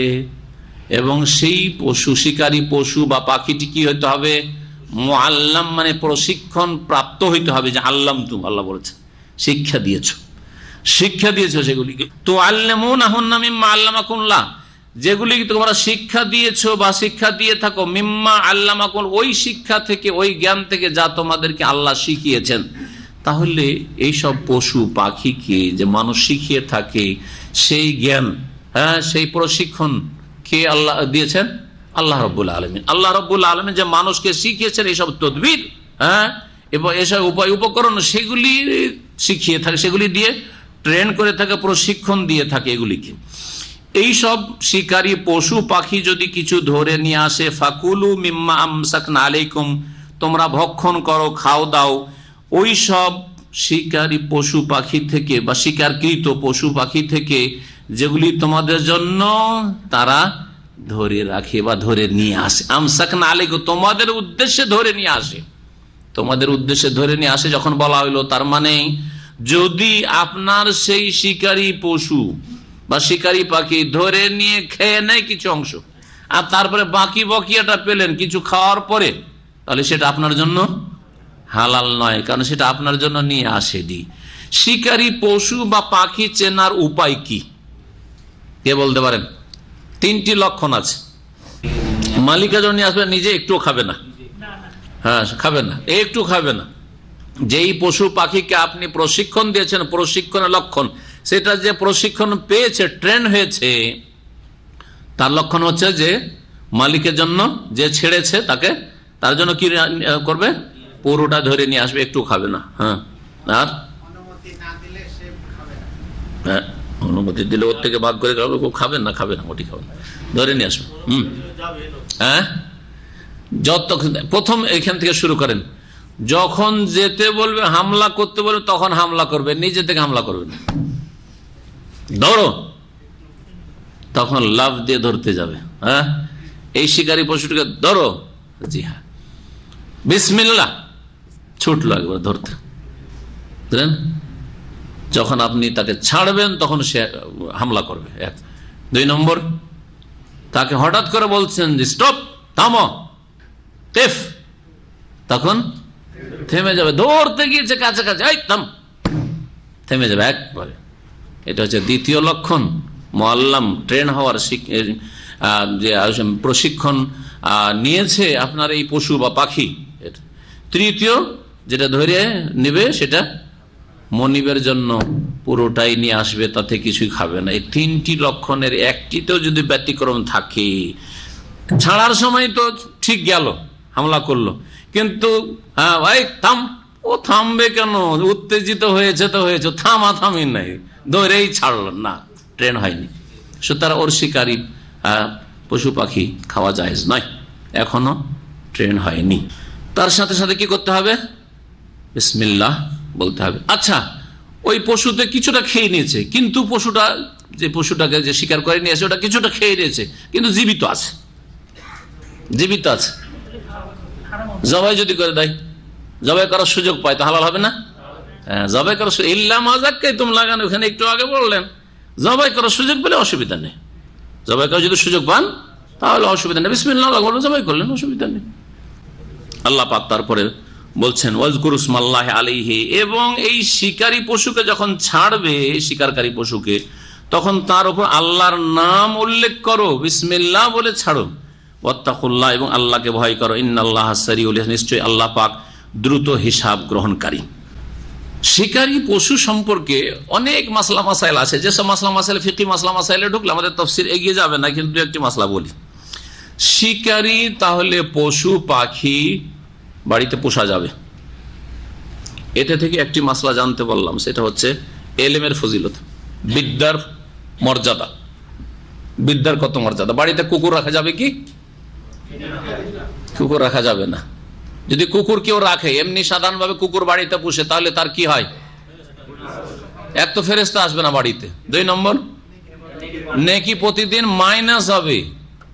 হ্যাঁ, এমন না নেকি আপনার সঞ্চিত নেকি থেকে আমলনামা থেকে কমতে থাকবে, প্রতিদিন 2 কিরাত করে কমবে যদি ক্ষতিকর কুকুর হয়। আর যদি এই ক্ষতিকর কুকুর না, এমনি কুকুর, কারো ক্ষতিও করে না, না প্রশিক্ষণ প্রাপ্ত না, তাহলে 1 কিরাত করে কমবে। কারণ 2 রকম হাদিস আছে, সমন্বয় এইভাবে করা হয়েছে।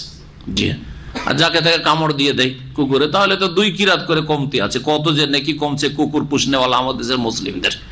আজকাল ইয়াহুদি নাসাদের দেখা দেখি মুসলিমরাও বাড়িতে কুকুর পোষা শুরু করেছে। দুঃখের বিষয়, আজকাল সমুদ্র বিচে কিছুদিন ওই ফজর পরে যেতাম, তো দেখলাম যে সুবহানাল্লাহ, কিছু অসভ্য ছেলেরা, মুসলিমদের সন্তান, তারাও কুকুর নিয়ে আসছে, কুকুর পুষছে। হ্যাঁ, শিকলে বেঁধে কুকুর নিয়ে আসছে। দেখে একটু ভয় টয় লাগলো, না মাশাআল্লাহ, আর ওইদিকে হাঁটাহাঁটি হবে না, বাধ্য। জি হ্যাঁ, কারণ ওই চরিত্রে যারা কুকুর পুষে তারা ওই চরিত্রের। এখন কোন বিষয়ে যে কুকুরে হামলা করে কি কুকুর ওয়ালাই হামলা করে, ঠিক না? একই চরিত্রের, কারণ যারা যার সাথে থাকে ওই চরিত্র গ্রহণ করেই নাই আসলে। তো বড়ই দুঃখের বিষয় যে ইহুদি খ্রিস্টান কাফেরদের এমন ভাবে অন্ধ অনুকরণ করেছে যে মুসলিমরা কুকুর পোষাটাকে সভ্যতা মনে করছে, যে শিয়ান আমরাও ইউরোপিয়ান হইতে পেরেছি, আমেরিকান হইতে পেরেছি, কারণ আমরাও কুকুর পুষছি, কুকুরকে আদর যত্ন করছি, দুধে ভাতে খাওয়াচ্ছি, তাই না? আউযুবিল্লাহ। অথচ প্রতিদিন 2 কিরাত করে নেকি কমছে। বিড়াল পোষা যায়, তাহলে কি বোঝা গেল? কুকুর এমনি পুষলে ক্ষতি আর ক্ষতি, তাই না? ক্ষতি আর ক্ষতি। কিন্তু সেই কুকুর যদি প্রশিক্ষণ প্রাপ্ত হয়, তাহলে সেই কুকুর পোষা যাবে না? যাবে না? পোষা যাবে। নাকি কমবে? নাকি কমবে না? পোষা যাবে না? যাবে না? পোষা যাবে। জি হ্যাঁ, কুকুরের ব্যবসা জায়েজ। কুকুর আমাদের এলাকায় খুব কুকুর, আর অনেকে খাচ্ছে, কুকুর খাচ্ছে কাফেররা, তো কুকুর ধরে বিক্রি করে দিলেন, জায়েজ? হারাম। নাহা রাসূলুন সামানিল কালবে, কুকুরের মূল্য হারাম করেছেন রাসূলুল্লাহ সাল্লাল্লাহু আলাইহি ওয়াসাল্লাম। কুকুর বেচা কেনা বেচা জায়েজ নয়, কুকুরের ব্যবসা করা জায়েজ নয়। ধরে কোরিয়াতে থাকছেন বা ফিলিপাইনে থাকছেন, কুকুর বিক্রি করছে, কুকুরের ব্যবসা জায়েজ? হারাম ব্যবসা। কিন্তু কুকুর যদি ট্রেন কুকুর, প্রশিক্ষণ প্রাপ্ত কুকুর হয়, তাহলে এই কুকুর বিক্রি করা জায়েজ কিনা? যেখানে তার দ্বারা লাভ হচ্ছে এবং তাকে প্রশিক্ষণ দেওয়ার শরীয়তে বৈধতা কোরআনে কারিমে আছে, তাহলে প্রশিক্ষণ যখন দিলেন, মেহনত পরিশ্রম করলেন, সেটা কেনা বেচা করা যাবে না। আপনি শিকার করবেন কুকুর দিয়ে, আর কুকুর এমনি পাওয়া যাচ্ছে না, আর কুকুর দিয়ে শিকার করা শরীয়তে যদি প্রশিক্ষণ প্রাপ্ত হয় তো যায় যাচ্ছে। আজকাল যে গোয়েন্দা কুকুর বুঝেন কি বুঝেন না, সিআইডি কুকুর, যে হিরোইন ধরছে বা অপরাধীকে ধরছে, তো এটা জায়েজ কি জায়েজ নাই?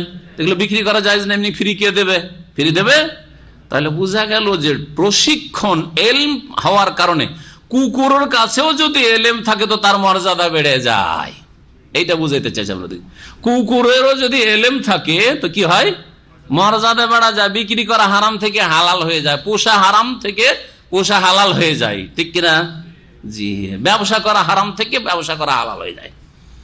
জি, আর একটি মাসালা, যখন প্রশিক্ষণ প্রাপ্ত কুকুর দিয়ে শিকার করতে পারেন, তাহলে এই কুকুরকে প্রশিক্ষণ দেওয়ার পেশা যদি কেউ গ্রহণ করে, চাকরি, একজনের চাকরি আছে, কি চাকরি করে? আমি কুকুরকে প্রশিক্ষণ দিই, তো রুজি হালাল না হালাল নাই? হালাল। তাহলে এটাকে কেউ বলতে পারে যে এই লাগো কাজ, ফালতু কাজ? হ্যাঁ, মমিন ওয়াসার কথা কাজ থেকে বেঁচে থাকে, আর এই কুকুর নিয়ে মেতে আছে। কুকুর রাত দিন কুকুরের কাছে 8 ঘন্টা ডিউটি করে। ধরেন একজন টিউটারের প্রশিক্ষণ দাতা 8 ঘন্টা করে ডিউটি কুকুরের কাছেই থাকে, তাহলে গুনার কাজ করে নাকি? না জায়েজ কাজ? জায়েজ, কারণ শরীয়তের বৈধতা আছে, রাখার যখন বৈধতা আছে, শিকার করার বৈধতা আছে, তাহলে প্রশিক্ষণ দেওয়ার বৈধতা আছে, আর প্রশিক্ষণের পেশা গ্রহণ করে চাকরি করাও জায়েজ আছে। হ্যাঁ, আপনি ওই রকম ইনস্টিটিউট প্রতিষ্ঠান খুললেন যে কুকুর প্রশিক্ষণ প্রতিষ্ঠান, জায়েজ কিনা? জায়েজ আছে। তাহলে বোঝা গেল এতগুলি মাসালা তাহলে এই আয়াতগুলি থেকে বের হবে যদি আপনি কোরআনের ফিকহ নিজের মধ্যে পয়দা করতে পারেন। এর নাম হচ্ছে ইস্তেমবাত করা কোরআন এবং হাদিস থেকে। ইঙ্গিত করে শুধু ছাড়লাম কয়েকটি মাসলা বলে, না হলে আল্লামা সাদি রহমতুল্লাহ আলাইহি, শেখ ওসাইমিন রহমতুল্লাহ আলাইহির যে ওস্তাদ, তাফসির সাদিতে অনেকগুলি মাসাইল উল্লেখ করেছেন, অনেকগুলি মাসাইল এই আয়াতের তাফসিরে উল্লেখ করেছেন। সময়ের স্বল্পতায় এতটাই আপনাদের জন্য আশা করি যথেষ্ট। যারা অতিরিক্ত দেখতে চান ওই কিতাবে দেখে নিতে পারবেন। এখানে আজকে তাফসির শেষ করছি। ওয়া সাল্লাল্লাহু আলা নবিয়িনা মুহাম্মদ ওয়া আলা আলিহি ওয়া সাহবিহি।